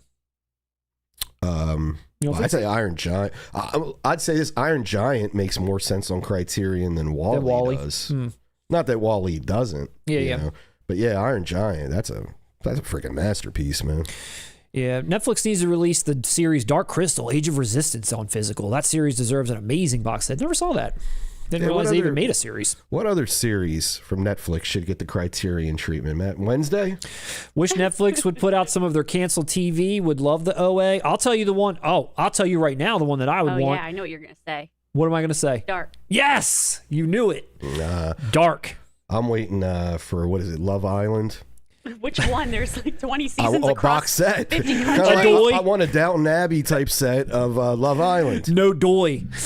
Who does it? Yeah, Dark would be awesome. Somebody said I love the OA. I never saw that, but yeah, there would be some cool series out there. That it would be, my jokes aside, it would be a good Criterion Netflix release would be that Last Dance documentary, the Michael Jordan one. That would be awesome because that's like a time capsule of the late 80s, 90s as much as it is about his time in the NBA. And I mean, he's an icon. Yeah, no, for sure. Let's just see here. Some K-pop people saying K-pop fits perfectly. Some saying they'll pass on it. Some say they're just doing it for a paycheck. I don't like K-pop at all, but I understand its place here. I understand it. What is Arrow going to put it out? Scream Factory, K-pop. Well, it does have Demon Hunters in it. Maybe that fits. E-Class said, "Hey, now I like Dogman." I know. Sorry, E-Class. I defended it. Matt, can you sing Parent Away again? Movie Palace of Blood. You want to hear me sing that Brazilian classic? I think it's Brazilian, right? Capoeira. I'm not going to sing it. I'm not going to do that. I mean, once it's in your head, you can't not sing it. I need that movie out in 4K. Come on. Yeah. Let's go. Let's see what else is going on in the chat before we close out with the news. Oh, we just kind of got jumped ahead. Punch Drunk is my favorite. Love that film. The soundtrack kills. It's a great score. I agree. John Bryan's the man. He's always the man every time. The Blue Thunder slip is very reminiscent of the Thunderblade game artwork. That's what we just said. It is. It looks like a game, like an arcade game or something. Big Chill is awful. Full of awful people. If you hate Costner, then maybe it's your favorite without him being in it. Well, I don't think Matt got my joke when I said it's my favorite Costner performance. He plays the dead guy. Richard Curtis. Oh, I'm so sorry. I did We're what you doing told a me. live stream, Lindsay. I just got a message from Richard Curtis. He just messaged me. He said, "Was my super chat about Dinner in America read out loud, or did I miss it, or is it saved later for some reason?" And I did miss it, Richard. I'm so sorry. Lindsay, what the hell? I don't know where it went. What kind of producer? Here he is, Richard Curtis. Fired. Wait, did you find it? Oh, I got the Little Shop of Horrors. We got the Little Shop of one. Horrors one. Where else is Richard in here? We're coming. Wow. I'm looking here. I'm scrolling too. Matt, I don't even see. you're Oh, wait. Matt, you're going to have a talking to with your wife. Shit, guys. I'm sorry, Richard. her. And when you're done with her. Has anyone seen, this is from Richard Curtis, has anyone seen Dinner in America? It's so good. So far, I think Arrow only released a Blu-ray in the UK. I actually have not. Have you seen Dinner in America? I'm unfamiliar with it entirely. Richard, let us know, what is Dinner in America? Who's in it? Sell us. Yes, please let us know. I'm always interested in something new and interesting to watch. But before Nightbreed and other classics. Before the live stream is over, we are going to issue you a refund. We're going to process it now since we did not address your super chat in a timely manner. If you kindly fill out a survey afterwards about the experience, we hope we met your expectations with our refund. That would be great. If you could please fill out a comment card. And we're going to take care of Lindsay. John Badham also directed Drop Zone with Wesley Snipes. I never saw Drop Zone, but I bet that kicks ass. Yeah, there we go. Dinner in America rules, says No Cream Corn. Put Lindsay on a performance improvement plan. I don't want to be on a pit. Lindsay with a Y, by the way. Lindsay with a Y, no A. I like that. Do you? Put a little spice on it. A little spice. All right, we'll get back to the chat. Let's head over. Let's wrap up the news. Hopefully, we got time to do a roast or toast. We were going to do a top 5 Tarantino performance as well. I don't know if we're going to get to that, but let's see if we can get through at least the news. All right, so coming up, Gone with the Wind. Wow. Gone with the Wind, coming to 4K fall 2026.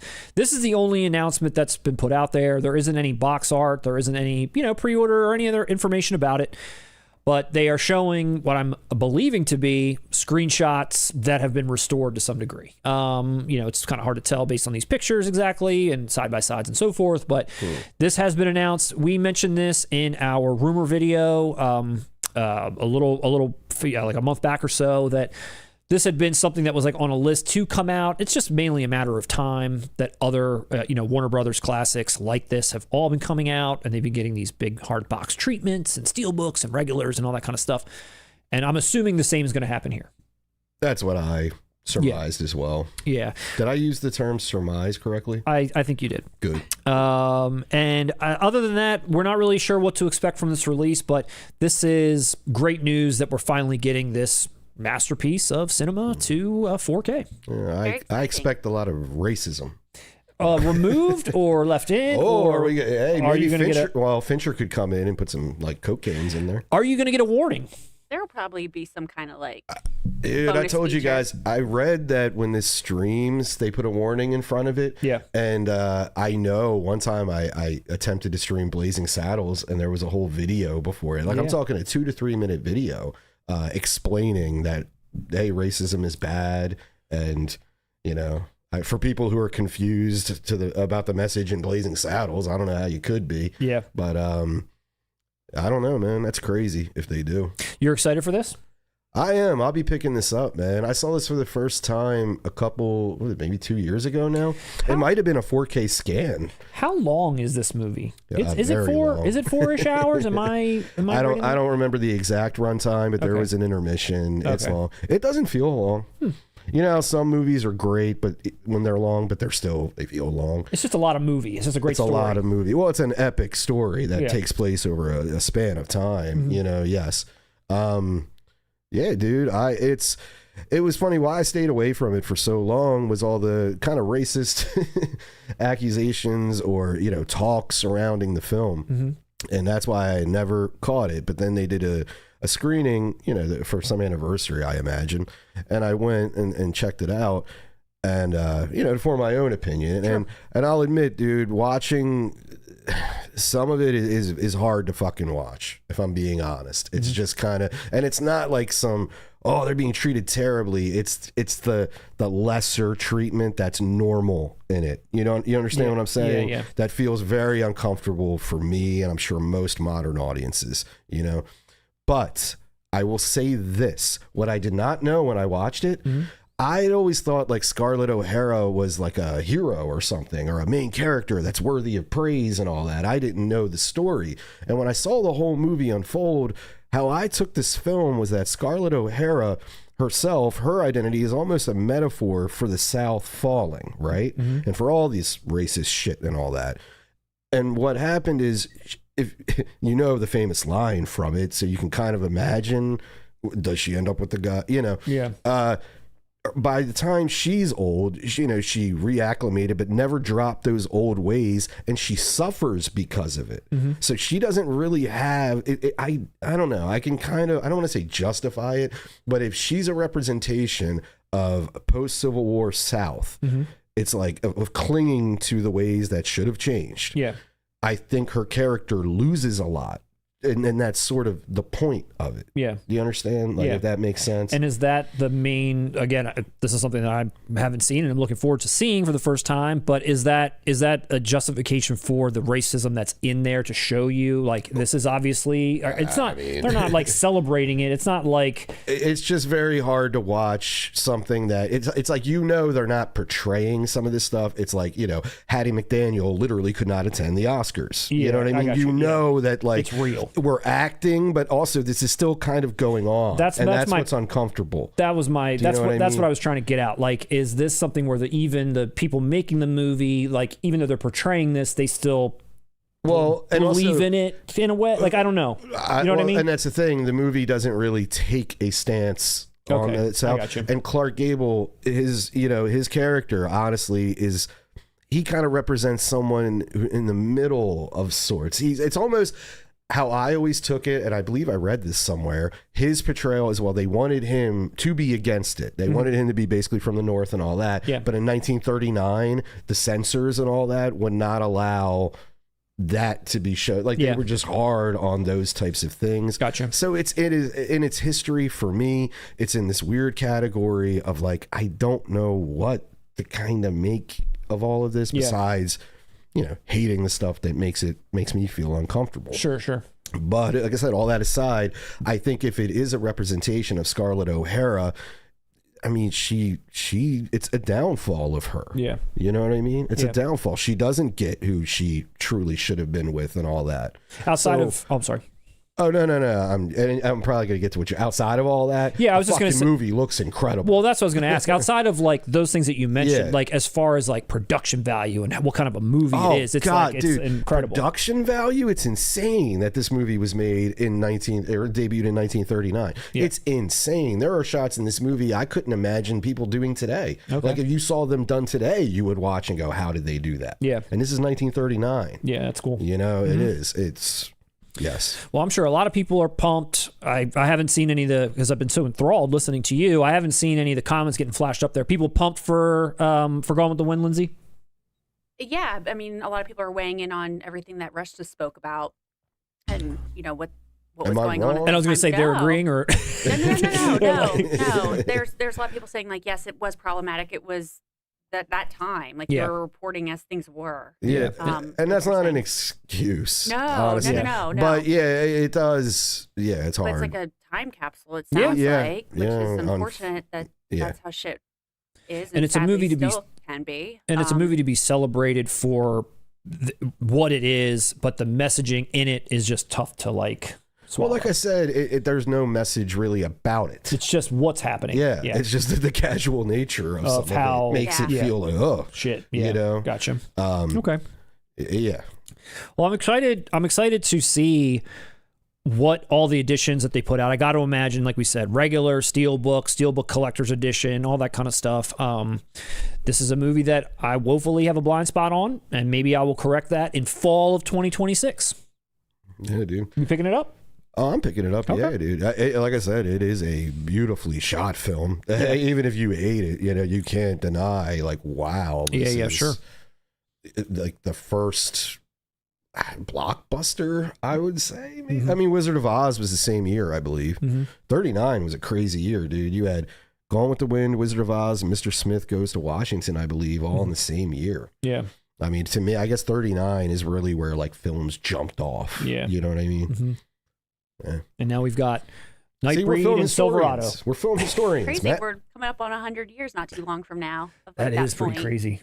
Yeah. Pretty cool. That's pretty cool. Well, there you have it. Gone with the Wind. I hope everybody out there is pumped. We'll bring it up again once we see, like, what the options, like the features are, the options are, pricing and all that kind of stuff. Just wanted to at least throw it out there that we know we've got one of these great classics coming to home video, in 4K, a restoration, which thankfully they're doing. Yes. You know, we don't want to lose films like this. And I'll tell you what, even if you love this film, hate this film, preserve it, do not edit it, do not alter it. Like, I don't erase history. Yeah. Even if it makes me uncomfortable, good. It should. Yeah. We need to remember that. And the film is great on top of that, but, you know, it should make you feel uncomfortable. We don't need to censor this shit. Yeah. And it's important to remember. Yeah. I agree. So there you have it, folks. Gone with the Wind, 2026. We'll bring it up more. We're coming to the end. I want to make sure we get our roaster toast, but I just wanted to show one other one that's mainly for one person out there that I know loves this movie, and you have a tie to as well, Russ. I'm just going to show it briefly. Moneyball, 4K. Here it comes. This is for Jordan. This is for Russ. You two. Yeah. Jordan out there, one of our loyal audience members who we love so much, he basically like begged, if not guilted, Russ into watching Moneyball and made him watch it to give a full review, and he did. And guess what? For the first time, I didn't get my news on 4K Kings. Jordan messaged me Did he? and told me that Moneyball is getting a 4K. Look, I already Jordan, knew this one. Jordan, get your own job, okay? He's replacing you, Matt. He's my new friend. He's my new best friend. Yeah, and I mean, like I said, I didn't want to spend like much time on this at all, but I just wanted to share, like, hey, this is coming out, and I like this movie a lot. It'll look great in 4K. Damn right it will. I mean, look at that. Look at the art. It looks good. Brad. I like that artwork. I like that slip cover. Hey, look at Brad. I like that slip. I think too. It's cool. I think it's nice. I'd pick this up. This little stocking stuffer. Yeah, man. Stocking stuffer. Father's Day's coming up, right, babe? Yeah, dude. So there's that. That's what we have for the news tonight. That's what we got for the news. Just want to throw up our address, our email. Again, reach out to us. Our address, 4K Kings, 4 Peddlers Row, unit number 234, Newark, Delaware, 19702.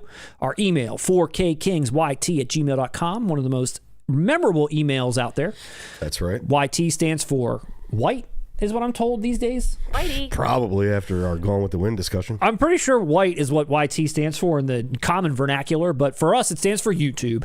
4kkingsyt@gmail.com. Send us an email. Say hello. Send us your physical media collection for us to take a look at, maybe roast, maybe toast. We'll see. And I'll say this. When we do this, you ever know, Matt, have you picked up on this? People, they send them to us the day of our live We streams. literally got one like an hour before stream, and I was like, wow, it's a really nice collection. And I was like, can't get this one in time. But we do have, the collection that we picked for this stream is coming from a gentleman, I think, named Jay Kessler. Could be Jane, Jennifer. Jay Kessler sent this our way. Typically, when we've been getting these collections, I'm going to tell you, we get a lot of interesting collections. Usually they're like very impressive. We've got like home theaters and all this kind of stuff. And usually it puts us all to shame and we can't do any roasting. We just kind of toast and that's it. And I feel ashamed of my own collection. But I thought for once we would celebrate maybe a smaller collection. Ooh. Something that's just a little bit tinier, something that's just a little bit maybe more personal, something that's just right for this person. I feel like this intro was a roast. Not a roast at all. I like this. I'm taking a look at this. I like what I've seen so far. I just wanted to preface that by saying, this isn't your average collection that we normally share. It's just, something that's obviously very important to someone, and I like the way they've got it presented. So this is coming from Jay Kessler. This is a picture of, I guess, their desk area, their room, wherever it might be. Looks awesome. Got a really awesome painting on the wall. I know, I love that painting. Some other movie memorabilia. I see the Thing like figure down there, and some other stuff on the desk. And then if you look to the right, there's two sort of floating type shelves with some physical media releases on it, and then another sort of cabinet that's got some more titles on it. Yeah. So we'll start this way. That's another just kind of a side picture there. Yeah, that looks nice. It's very beautiful. Yeah, it's nice. It's quaint. I like it. So here's the shelf, the first shelf, going straight across. Lots of 4Ks. I don't know if Jay, if you're like new to the game, let us know if you're out there too, Jay. Say hi. But lots of 4Ks, not too many blues. I see Real Genius right off the bat. I'm gonna just shout that out. Is that why you picked this one? It's possible. We'll start over here. I see a lot of good stuff. Are we in Canada? I was going to say, France? I see some French titles. This is kind of like how Canada does their stuff. Yes. We got Heat. We got The Fugitive.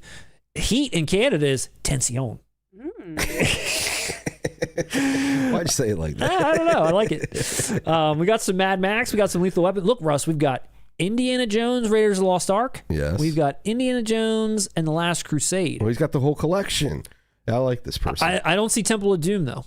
I see we're missing one. Oh, I thought you were setting me. Yeah. Oh, we got the Solo Run Lola Run, which I have yet to pick up.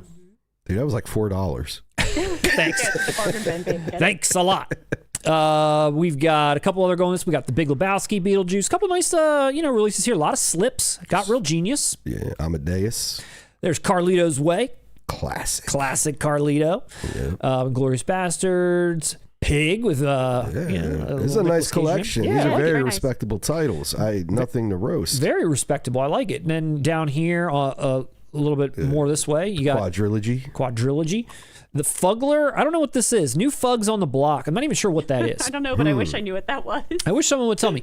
This looks like the hip from a skeleton. Yeah, I was what I thinking mean? the same thing with the pelvis. Yeah, the pelvis bone. Yeah. Maybe they're a gynecologist. Maybe. We got a whole selection of Maybe as a gynecologist who goes by the name the Fuggler. the Fuggler. I'm here to fuggle. A whole collection of G Kids Steelbooks, which that's is nice. classy. I love all the Studio Ghiblis, which are great. I'm keeping my fingers crossed one day for a 4K box set of those. You'll have my money instantly on that. This Perfect Blue, which I have wanted to pick up, but it's like $65, which I have no idea why. You're not getting my money, G Kids, for $65. Seriously, no wonder the Fuggler's protecting it. The Fuggler's there protecting it. That's the new Fugs. The new Fug is on the block. I really wanted to pick that up, but I have not yet. But this is the first round. This is the first shelf. First shelf. Now we're looking on the inside. A lot of Arrow titles. How do you think he said? Oh yeah, it's boutique. Yeah, now we got boutiques. Okay. Now we got. Let's say how is he? How are they separating? Yeah, it looks like Arrow, and then we've got Criterion. Scream and some Criterion. He's got Kino too. Little Kino. So we got some stuff in the cases still. You know what I realized? I didn't pick up American Werewolf in London on 4K. I did. You didn't? Yeah, I got that Why one. didn't I do that? I don't know. There was a Blu-ray just idiot. like it, and then became 4K. I know, and I have that Blu-ray that looks identical, but Yep. why didn't I upgrade? I don't I'm know. stupid. I own Howling 2 on 4K. You do? And I didn't upgrade American Why? Werewolf. And I'm roasting myself, but I deserve it. Bunch of other good Arrow titles here. Donnie Darko, Dune, which we talked about in our Directors Who Disowned Their Own Films video, coming soon. The First House. No House 2. No House 2. No House 2. What are you going to do? I mean, he's got some Fulci. He's got some Fulci. He's got RoboCop. We got, Badlands is a masterpiece. which I've not seen yet. Tremors 2. Zombie, yeah. Looking good. City Repo Oh, yeah, Man. he's got his 2 Fulci together. Okay. I like this. Evil Dead 2 on loan. Oh, smart. It's like a slipcase missing the movie, so he didn't loan out the slip. That's a collector. He knows what he's doing. That's a collector. Even if he's like a newer collector, which maybe he is, maybe he's not. But even if he were to be, he's on the right track here. Yeah. That's Keeping smart. tabs. Not only does he know that he's not giving the slips out, but he knows I'm going to put this here on loan. I love that. That's awesome. That's really awesome. Let's see what else we got. We got Monster Squad. Shout out to Tom Noonan, who also passed away. Oh, yeah. Rest in peace. Rest in peace to Tom Noonan, who, God, he's in so many different things. But when Manhunter. when I saw his whole filmography, he's in so many things. But I always, I think about him in Monster Squad as Frankenstein. It was a great performance by him. Yeah. To Live and Die in L.A. Let's see, what else is that? We got some Vinegar Syndrome down here. Okay. I'm trying to find something to roast. I can't. It's very This respectable. segment is so hard. You guys have no idea. Let's see the Scream stuff. Child's Play 2, The Blob, Steel, Dead Zone, Evil Dead. A lot Where's of Child's Play 3? roasted. Halloween 1 through 4, looks like. Damn, even that's respectable because 5 is sort of the decline. Yeah. We got Night of the Demons. Yes. We got this. Night Is of this the Creeps, Night of the Demons, Night of the Comet. Same exact ones I have. I got that Night trilogy. Radiance Hard Boiled? Is that Radiance? I didn't even know that they put Hard Boiled out. Okay. But yeah, very, very nice collection. This is a very nice one. We're taking it easy this time around. Yeah, adaptation. Oh, what's that? A Shout adaptation on Blu-ray? Shout Select and The Last Detail. Yeah, I own that Last Detail. Yep. Class. Very nice. Very prestigious collection. A very prestigious collection. Respect Miami Connection. Go back. Oh, was it Go in there? back, Go Was back. it really? Was I wrong? Oh, you're there? right. There he is. Miami Connection. There he is. There we go. And right next to New York Ninja. Another one there. Once you pick up Sliver, you'll be a real 4K king.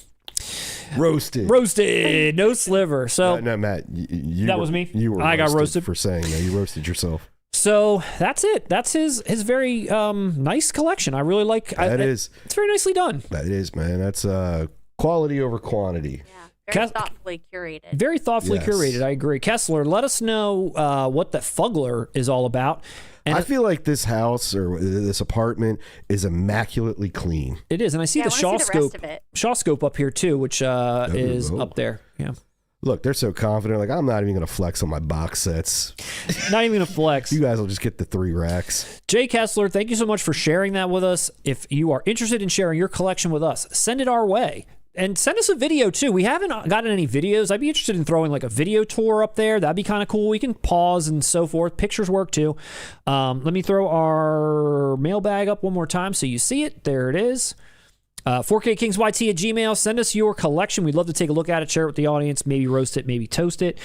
I'll throw this up just because we talked on him. There he is, Tom Noonan, rest in peace. He also passed away. Great character actor in hundreds of random things over the years, and always kind of creepy but effective at the same time. Oh yeah. I remember something recent I saw him in. Awesome voice. House of the Devil. He was awesome in that. Yeah.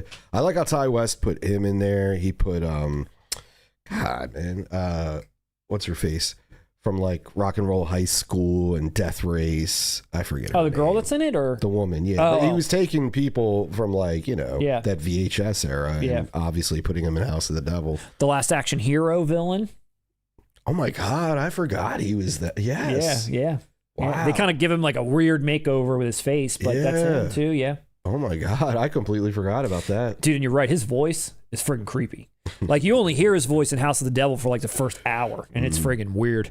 Also, while we're on it, 1 year ago today. Wow, already? Rest in peace to Jesus. Gene Hackman.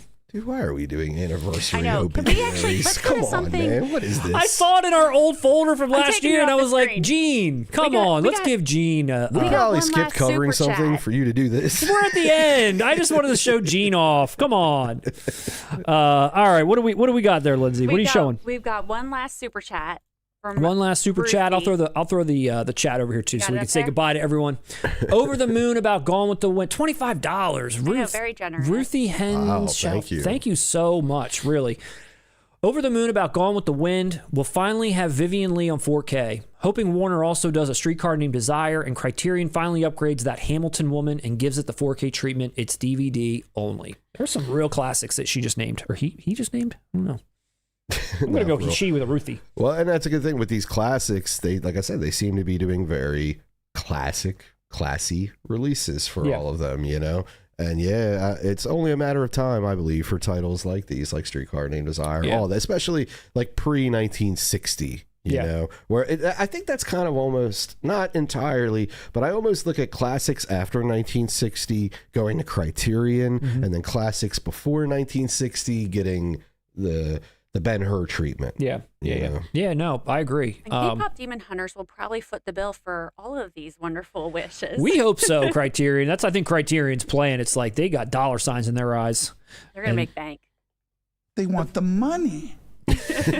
You're right, Stephen Baldwin. But Ruthie, thank you so much for that super chat, and everybody else that sent us something. Thank you for supporting us and what we do, and kind of hanging out with us every other week. It's really awesome, and checking out our videos as we put them up, as we kind of dabble in interesting topics and reviews and all kinds of other things. It really is a special community that we really appreciate, and thanks to everybody for being here tonight. That's right, man. Thank you for being here. It would be really weird if I was in your house without you present. You're welcome for me being here. And Lindsay, thank you for all you're doing. I know you're over there switching the boards and dropping your own commentary and keeping things rolling. We appreciate you too. It is my pleasure. Round of applause for everyone. Great audience. Any final comments from the crowd before we get out of here? Richard Curtis, it looks like a Patrick Bateman type apartment. Do you have to return some videos? Roasted. It looks like the kind of place if I saw it on Airbnb, I'd be like, yeah, I want to stay there. Yeah, yes. It looked great. Yeah. And that, I'm pretty choosy, and I feel like that's a nice looking place. A lot of Tom Noonan, Red Dragon love. Yep, absolutely. He was the original Red Dragon. Yes, he was. Yes, he was. Manhunter is awesome. Yeah. A lot of... Wait, why do we get a Repo Man spends his life? Why was our Repo Man quoted? There was a Repo Man in his collection. He had Repo Man Criterion in his collection. Oh, okay. Yeah. Wow, I didn't even notice that. Yep. Yeah, it was in there. All right. A lot of Moneyball. There we go. Love Moneyball. You got it, Jordan. That was for you, buddy. That was for you. Let's throw that in there. So thank you so much again, everyone. Really appreciate it. We'll be back 2 weeks from now. Yes. Keep your eyes peeled for our video next week. Directors that hated their own films. And right after that, we've got Hard-Boiled reviews, The Killer Review. We've got Speed Racer, The Dollars Trilogy, Fight Club. So much great stuff coming in 2026. Shorts. Don't forget the shorts. Check out our shorts. Shorts. Check out our shorts. Check out 4kkings.com. Pick up a sweatshirt. Pick up a hoodie. Pick up a t-shirt, a hat. Yeah, man. It's Father's Day coming up, like Lindsay, the producer, mentioned. And then pick up your tab. Pay for it. Yeah, don't forget, pick up your tab. We gotta afford Gone with the Wind. So, Russ, all that being said, I'm going to leave you with the last word. Well, anyway, I know our last live stream was a bit glitchy, so I wanted to go further in depth into the connection between Forrest Gump and 9/11. Okay. Most people don't know this, but we're planning a sequel to Forrest Gump. Yes. Okay. And Zemeckis, the original writer,